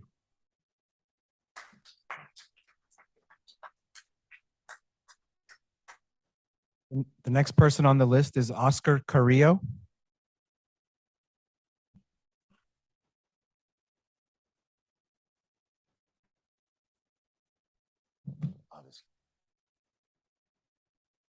Hey, how you doing, everybody? Oscar Carrillo, Magic Garden Botanicals.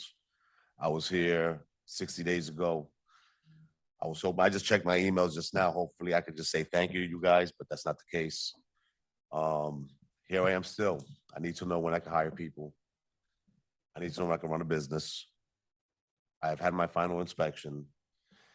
Everything's gone up to, according to my compliance officer, on August 29th, everything's been kicked up to licensing, for whatever that means, to receive my operational permit. So now I'm like 60K in, looking at my lab, about 1.5 million looking at equipment. And I don't know how to run a business, because if I can't hire employees, if I can't get contracts to buy biomass, I can't make products. I'm a minority-owned business. Everybody talks with legacy to legal. I am the poster card to legacy to legal.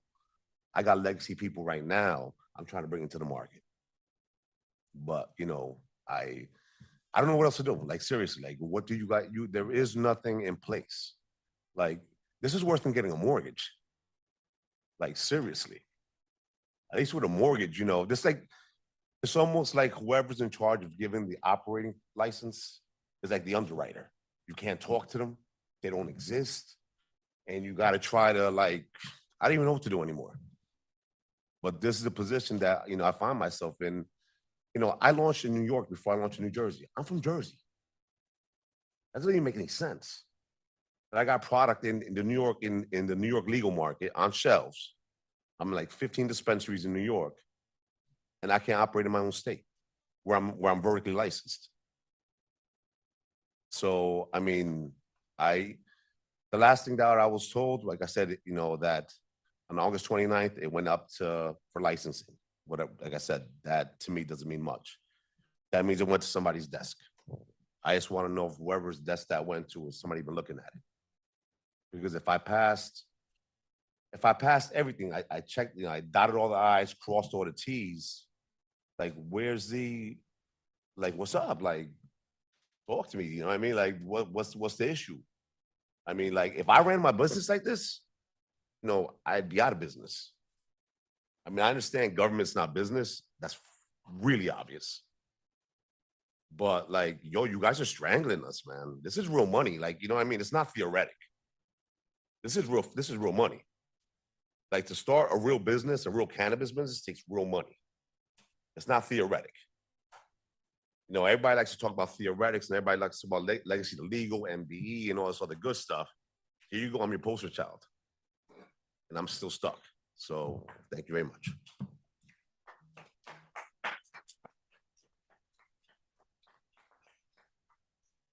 The next person on the list is Carlos Almanzar. Next person after that is Hugh Giordano.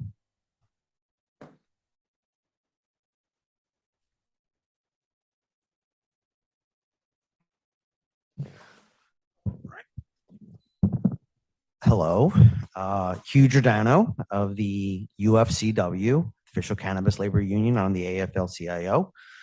I want to say hello, good afternoon to everybody on the commission. A lot of stuff going on. So I'm here for two reasons, two things that we're seeing in the industry. You know, the one thing with us is we're always on the ground. You know, union labor is always on the ground talking to the workers as it should be. That's my job. That's my dedication. And there's a major issue that I'm seeing in the cultivation and manufacturing sites, and we're hearing from workers. What's happening is they're hiring temps in the back of the house. Now, why is this a problem?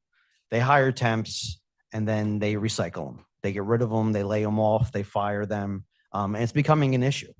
You know, workers are coming on with the hope to have a career, to be here, and most of these workers that are temps that are being used and abused in the back of the house are migrant workers, okay? And that is not equity when we take advantage of workers that come from another country, make them temps and give them minimum wage. Don't offer them the right to have benefits, vacation time, sick time. That's not equity. It's against everything we stand for in this state. And it's something that we have to look into because we're running into a problem even enforcing labor peace agreements now. Because every time we talk to workers and they get on board, they get rid of them because they're temps. And it's becoming an issue and it's attacking workers' rights. And I just wanted to bring it up to you. It's happening now. I'd rather talk about it now instead of 3 years from now when it's a major issue. The second thing I wanted to talk about is the hemp bill. And I know that the CRC has a certain amount of days to make rules and regs. I am proud, and the UFCW was proud during those hearings to stand up for the industry to make sure that hemp is manufactured, cultivated, processed, packaged, and tested here in New Jersey. And I know that there's a lot of talk about cleaning up language, but I want to protect the industry here. I want to make sure that people here that apply for licenses in cannabis can, that put hundreds of thousands, millions of dollars won't be undercut and outsourced. Because most of these companies are going to go down south, they're going to go to Oklahoma, they're going to go to Kentucky, they're going to go to Carolina and Texas, and their labor laws are horrendous down there. And they're going to have everything cultivated, manufactured, and imported up here in New Jersey. And the only people that are going to touch that are the testing labs and the dispensary. The back of the house is going to be destroyed. Jobs are going to be lost. It's concerning to me. I think that we should grow and make sure that we have regulations and rules that give priority to people in the state to cultivate, manufacture, process, package, and then dispense. We need to protect the industry here. We have a hemp program here, which we heard from some of the employers. I think it's the right thing to do. Protect workers, protect the industry and small business owners. Thank you.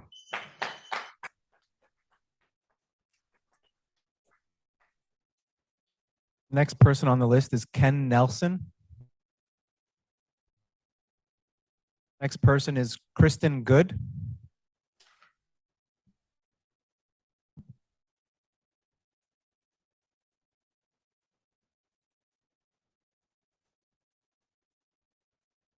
Hi, my name is Kristen Godey. I'm the founder of Trichome Analytical, a DEA registered NC-CRC licensed cannabis testing facility. We've also been licensed in the New Jersey hemp program for over 4 years. And today I'm testifying on behalf of hemp licensees regarding the impacts of the recently passed bill S3235. As I expressed to the legislature, this bill mistakenly classifies federally legal products like CBD flower and full spectrum CBD products as intoxicating. Despite these concerns, the bill passed unchanged in that aspect, and now we face its consequences. One of the many issues that this legislation had was that it applied a 0.3% total THC limit post-harvest and arbitrarily low milligram limits for other product types without consideration of the naturally occurring cannabinoid ratios. Under the USDA program, total THC limits are enforced 30 days before harvest. At harvest, CBD flower may contain up to 1% total THC, an insignificant amount that does not cause intoxication. Similarly, full spectrum CBD extracts retain a small amount of naturally occurring THC, which are well below intoxicating limits but exceed the new limits set by this bill. I have COAs for products such as lotions, pet tinctures, and gummies, all produced legally in the New Jersey hemp program. These products are not intoxicating by any means, yet they're now restricted for sale solely in dispensaries under the new classification. In just 23 days, licensed hemp cultivators and processors will be unable to sell their products if nothing's done. I propose that the commission immediately establishes a permit for the 38 licensed hemp growers and processors to continue selling their federally compliant products in New Jersey. This permit would allow the products that are already approved within the New Jersey Department of Agriculture hemp program to be sold by those businesses, offering protection and assurance to existing hemp licensees while providing the time needed to develop comprehensive regulation for sales within Class 5 retailers. You may hear from others, lobbyists for liquor stores, smoke shops, and gas stations selling synthetic cannabinoids who claim to represent the hemp industry. However, the hemp industry in New Jersey consists of just 38 licensed businesses. Please do not let the voices of those who took advantage of loopholes overshadow the few who have complied with federal and state laws from the start. Thank you.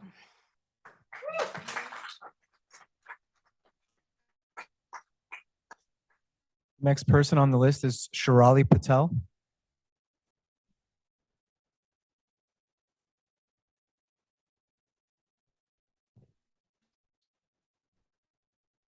Good afternoon, Shirali Patel. Good to see you guys. Thanks for adding the virtual option. Definitely appreciate that.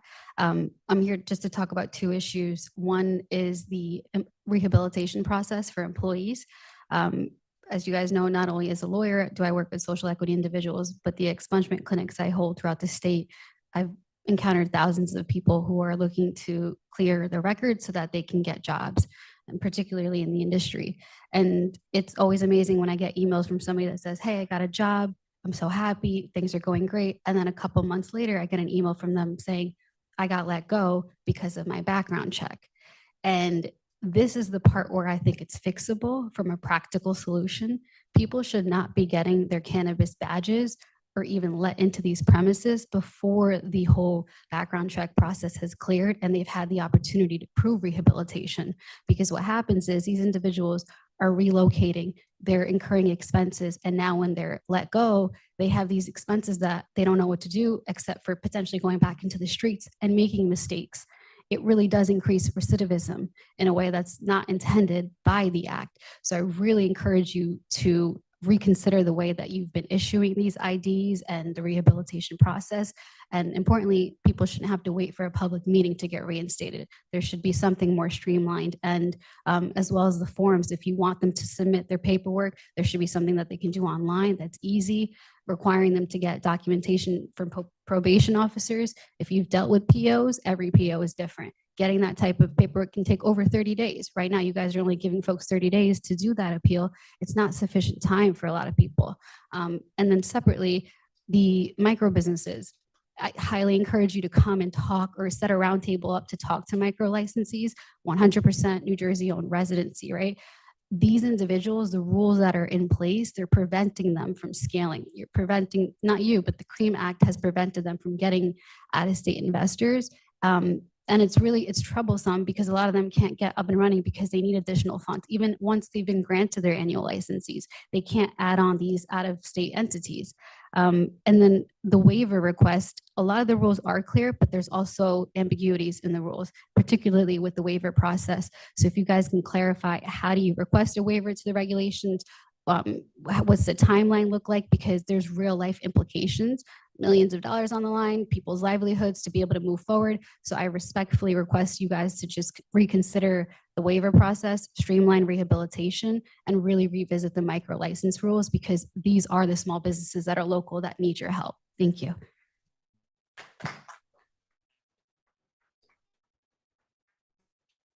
Next person on the list is Kyle Page.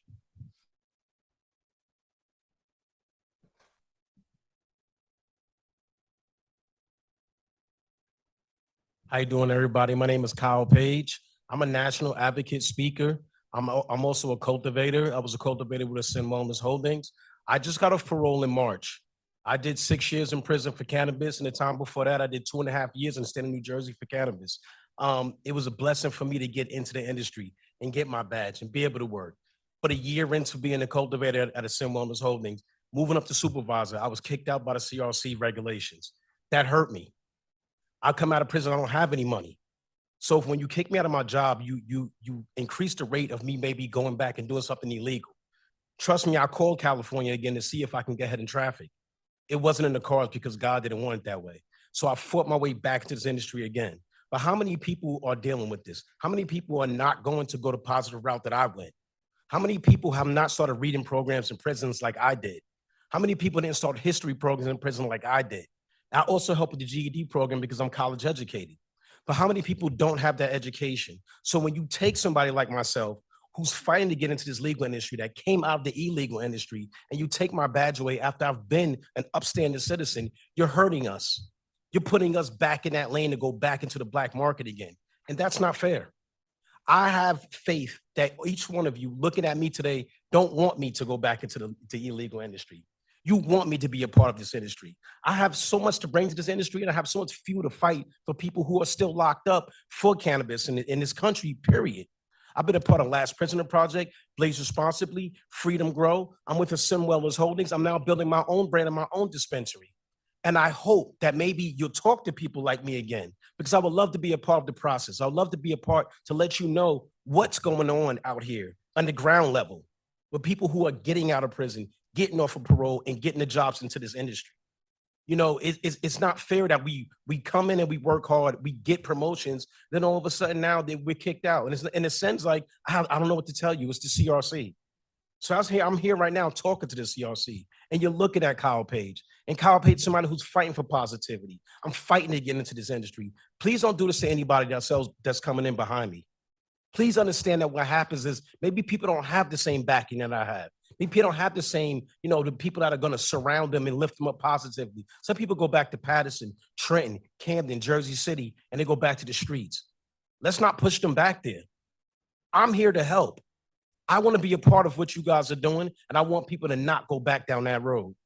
And that's pretty much all I have to say. Thank you.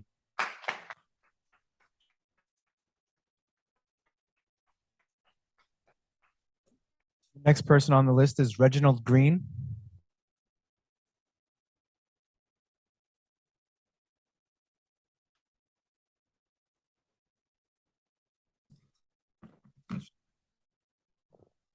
Good afternoon, ladies and gentlemen. My name is Reginald Green, and I'm a former employee at Ascend Wellness Holdings, and my job was a cultivation technician.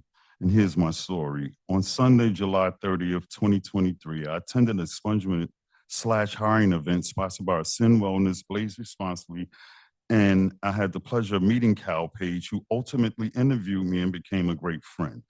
While at the expungement event in July 23, I also met with Shirali Patel, a phenomenal human being with a heart of gold, and I nicknamed it an angel of law because all of us among this event, costs and fees are always $3.99 for everyone.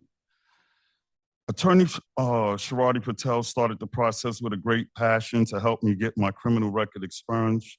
During the expungement event, I was able to obtain information about employment within Cell Wellness about the cultivation technician position. So I applied for the cultivation technician position around early August. It took me approximately 9 months to get my badge approved from the CRC to enter the cultivation facility located in Franklin. I started working at Franklin, New Jersey, Ascend Wellness around March of 2024. However, the career path and learning how to cultivate cannabis was abruptly terminated when the Cell Wellness Human Resources Department received an email from the CRC stating that my employee badges was to be taken because Mr. Green has been terminated due to prior convictions on his record. I had 2 prior convictions on my record out of Jersey City, which was Hudson County, which was one was 1990, 34 years old ago, and the other one was 1994, which is 30 years old, which is probably older than people in this room, my convictions. I also had an unfortunate experience when I was arrested for conspiracy to commit bank fraud in United States District Court in the Western District of Kentucky.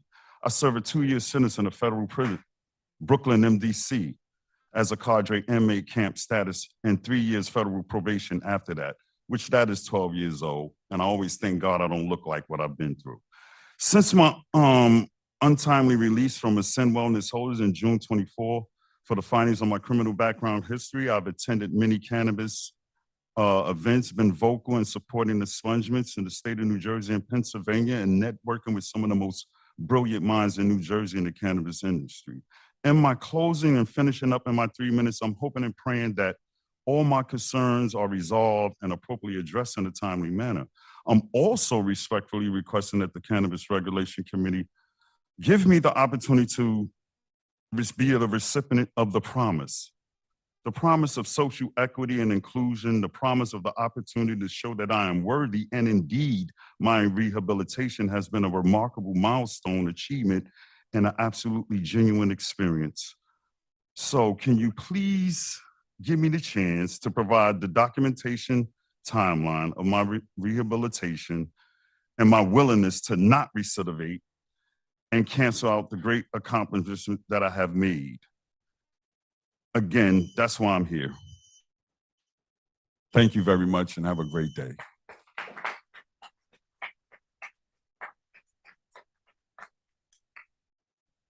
Next person on the list is Xavion Jackson.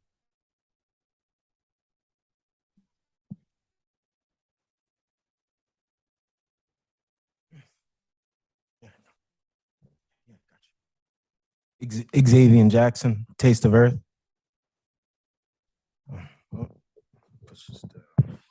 I want to say thank you to the commission and Governor Murphy for not only awarding us our final license, but for opening up this whole industry to myself and others. Before this journey, the only accomplishment I've done was graduate high school. This has been a long journey, a hard journey. This industry has turned me into a man I dreamt about. Most of the things I've accomplished in this journey, I've dreamt about. To anyone that's watching that might share an interest in this industry, it's a lot of work and stress, but to feel this accomplishment is unmatched. And I just want to let you know that you can do it too. And I just want to say thank you. Thank you guys, and I won't disappoint you guys. Thank you.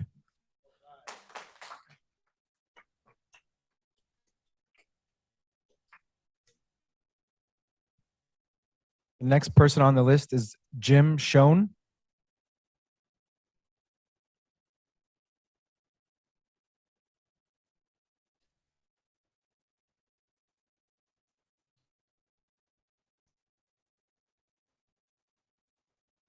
Hello, my name is Jim Schoen.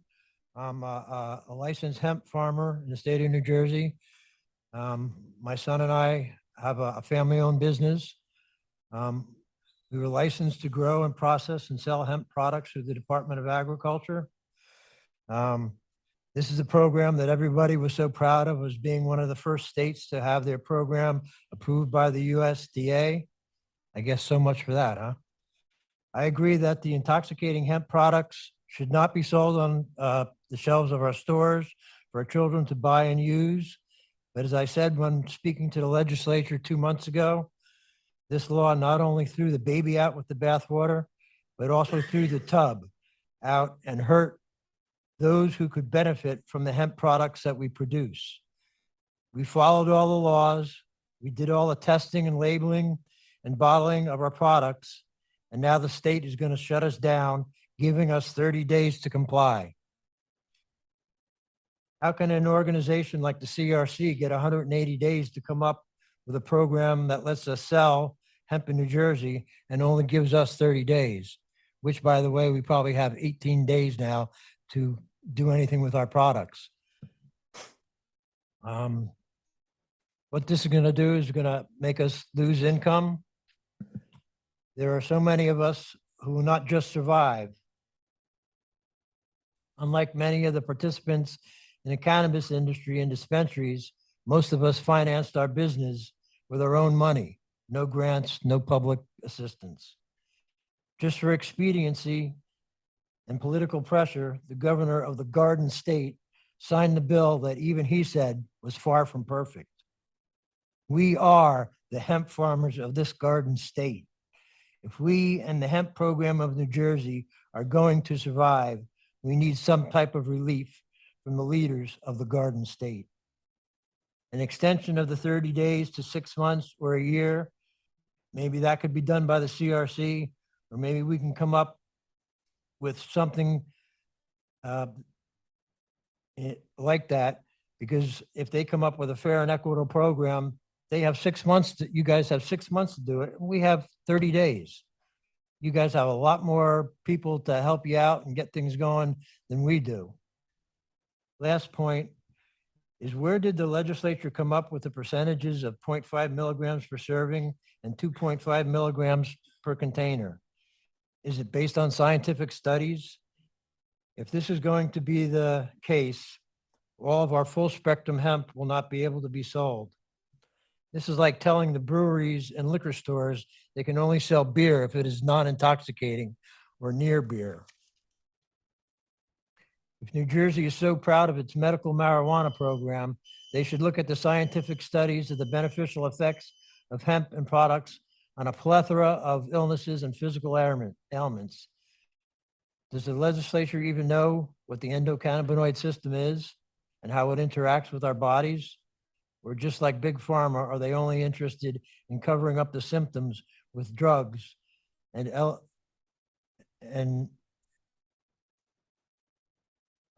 elevated THC in cannabis? As a small hemp farmer of New Jersey, we're just asking for some relief.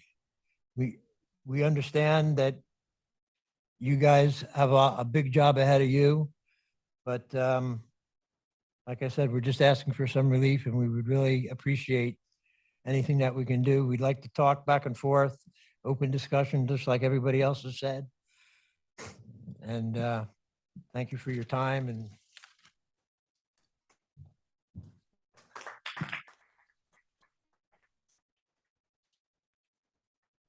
Next on the list, we have Devin McCardle.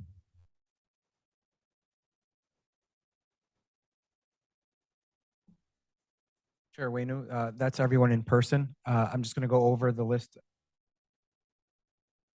that didn't speak. Kat Peoples, Matthew Lewis, Michael Odenwald, Deanna Robinson, Michael Reed, Carlos Almanzar, Ken Nelson, and Devin McCardell. I will now switch to the people that are on the phone. Give me 1 second.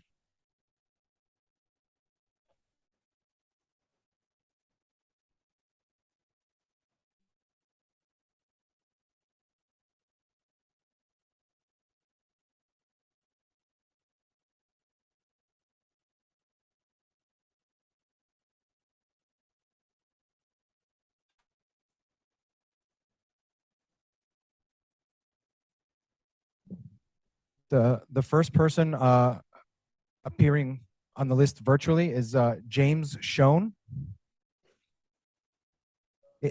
The number is, the last four of the number is 8012. Oh, okay, got it. Because you were under Jim as well. The next person is Justin Santos. If you're online on the Zoom meeting, please raise your hand so I can allow you to speak. The next person is Shamari Morton.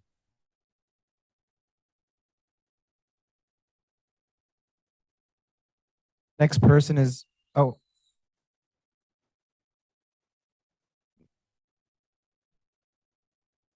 Justin Minor.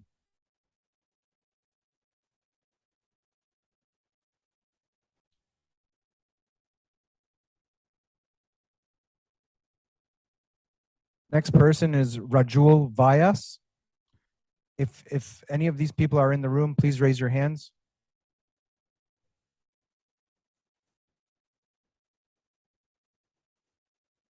Next person virtually is Darpan Shah.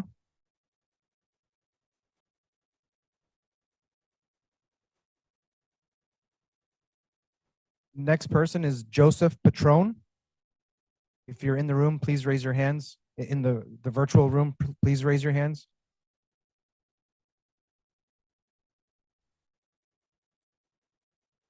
Next person is Raul Patel.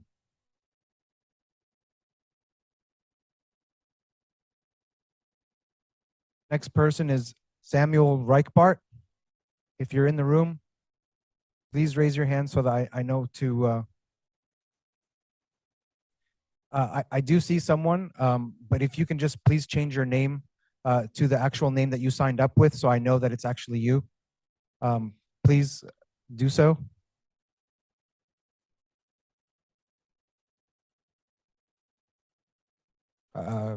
That's, can I just say a comment? That's for Shramuel.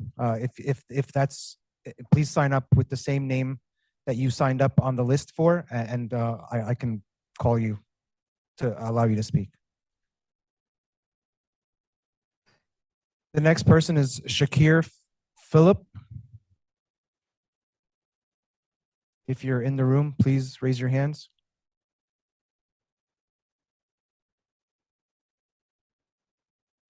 Next person is Christine Ashley.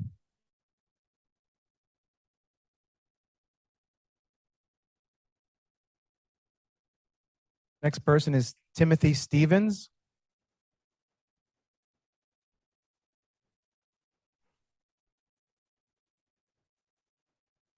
Next person is Todd Johnson.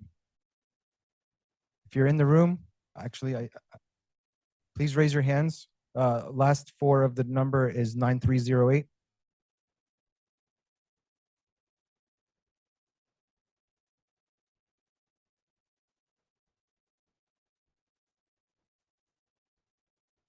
Next person is Fillmore Charles.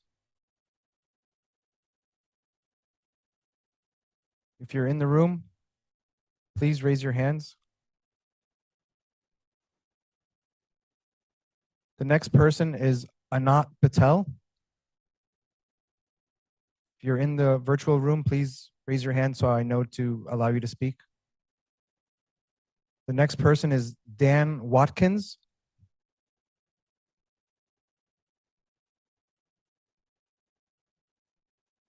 And Kenny Nelson, I see you have your hand raised, so I will just give you, allow you to speak. Please stick to the 3 minutes.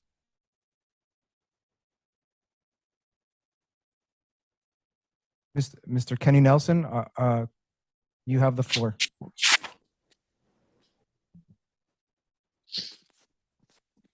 Yes. Mr. Nelson? Do you hear me? Yes, we can hear you. So I wanted to speak to the new changes to the Farm Bill.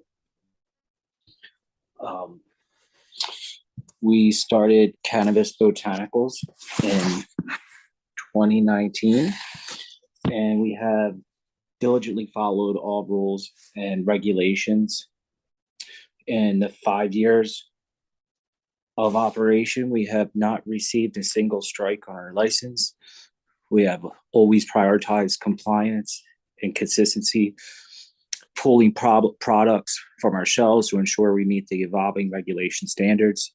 However, during this time, many unlicensed businesses such as smoke shops and gas stations continue to sell these products without facing any of the same repercussions. This disparity has significantly affected the 38 licensed businesses in the hemp industry, including ours, that operates under the Farm Bill. While we follow the rules, unregulated retailers continue to profit without consequences, putting compliant businesses like ours at a competitive disadvantage. Now, with the new bill, we face the risk of losing everything we worked for the past 5 years. Father and I built cannabis in a city that was initially hesitant to allow us to open. Today, we have become a vital part of the community, helping surrounding businesses thrive by bringing in new customers to the area. We serve a diverse group of regular customers, from the elderly to law enforcement officers, all who rely on our safe and compliant products. If we are forced to close, these individuals will be left without access to licensed providers, as there is no other licensed dispensaries in our area. It is deeply frustrating to be lumped together with unlicensed smoke shops and gas stations when compliance, information, and quality have always been at the core of our business. Under this new bill, we will no longer be able to sell 99% of our products, including essential items like our pain creams and oils, which have been compliant until now. The proposed 30-day window to sell our remaining inventory is simply not enough time. We deserve a longer period to transition, as we will be left with over hundreds of thousands of dollars in unsellable products and materials. We are also in the process of obtaining our medical marijuana license, which was funded entirely through our success of our CBD company. If changes are made to accommodate these 38 hemp businesses already in operation, we won't be able to grow our company and move forward to the next stage. More critically, I will be left in a position where I might not know how to support my family. This new bill is undoubtedly destroy the businesses we have built over the past 5 years and place an enormous burden on all of our families. The New Jersey hemp industry is not represented by smoke shops and gas stations. It is the 37 to 38 compliant businesses that have operated responsibly and professionally. For these reasons, I strongly urge that the bill be adjusted for businesses currently licensed today, allowing us to continue selling the products we have sold for the past 5 years. Moving forward, any new business should be subject to the current bill. Existing businesses must be given a path to transition without being forced out of the market. Thank you for your time and consideration.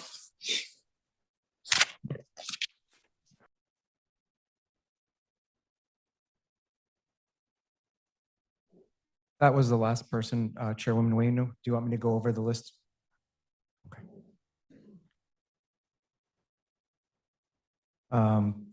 Justin Santos. Shomari Morton. Justin Minor. Rajul Vyas. Darpin Shah. Joseph Patron. Raul Patel. Samuel Reichbart.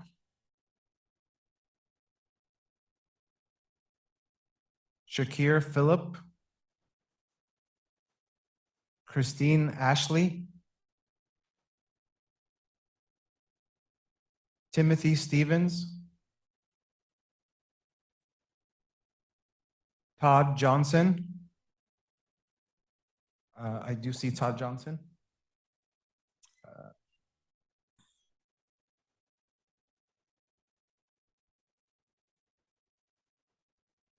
Mr. Johnson, you have the floor.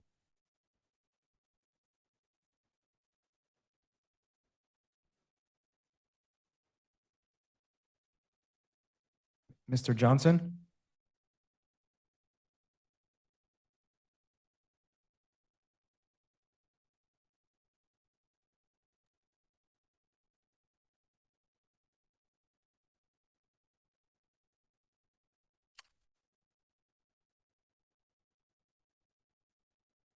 there.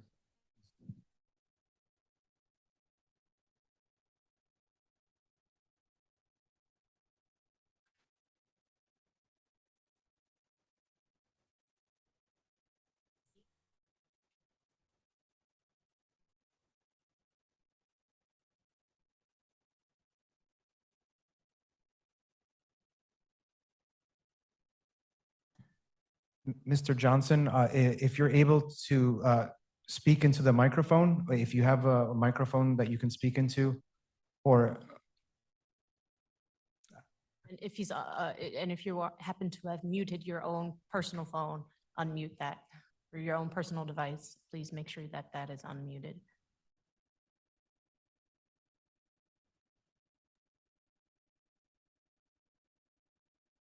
Okay, so then, Mr. Johnson, we would invite you to submit written comments. Our apologies for the technical issues that are getting in the way of your testimony here today, but please feel free to submit comments in writing.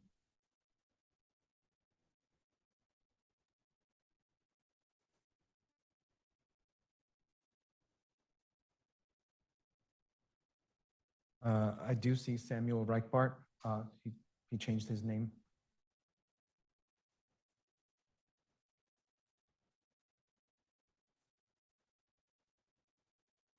Hi.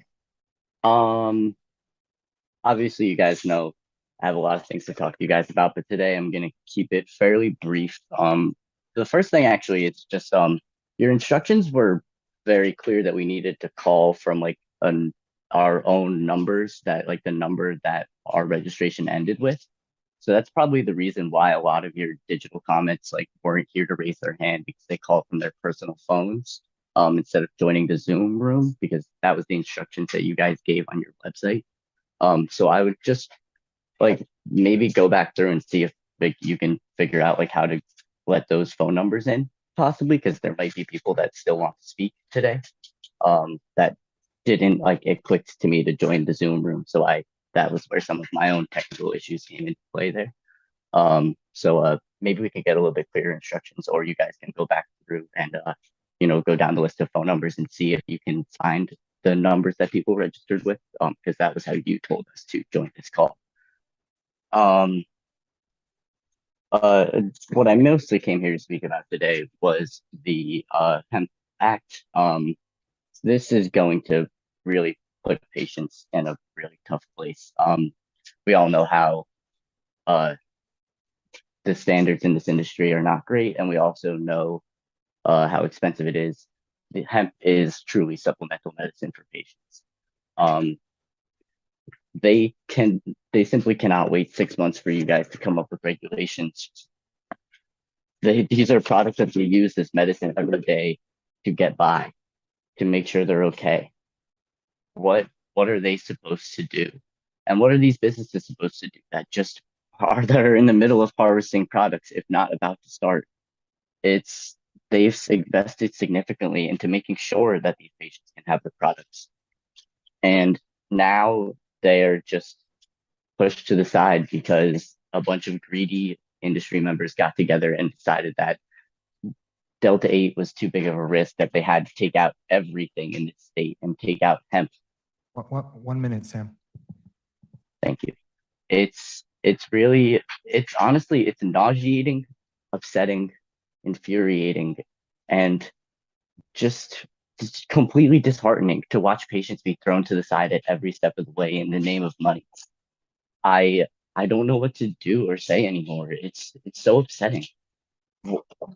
Like, and if anyone sees Delta 8 as, a competitor, like I understand regulating it so that way children can't access it, but to anyone that sees that as competition, you should be looking at your market.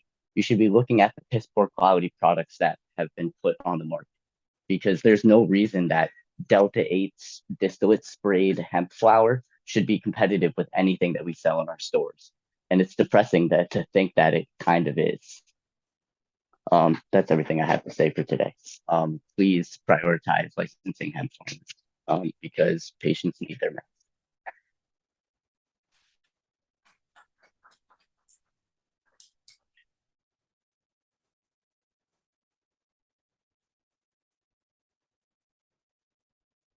Next person is Fillmore Charles, 1171, last four, if you're in the room.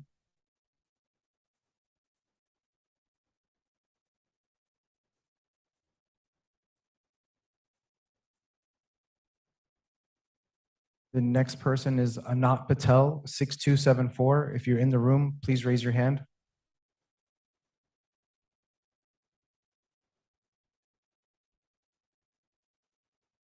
Next person is Dan Watkins, 5044. That's the last four.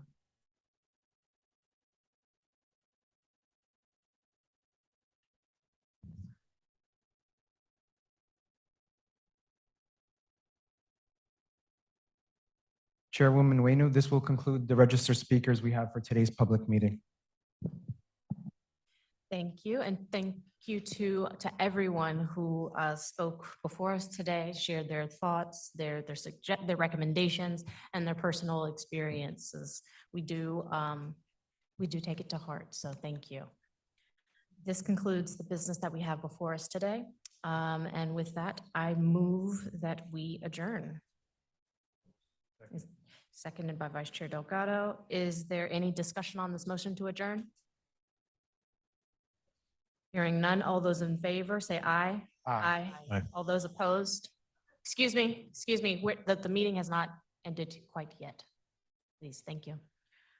So all those in favor of adjourning, say aye. Aye. All those opposed, say nay. Any abstentions? Motion passes. Time is 3:25. And we are adjourned for the day. Thank you, everyone.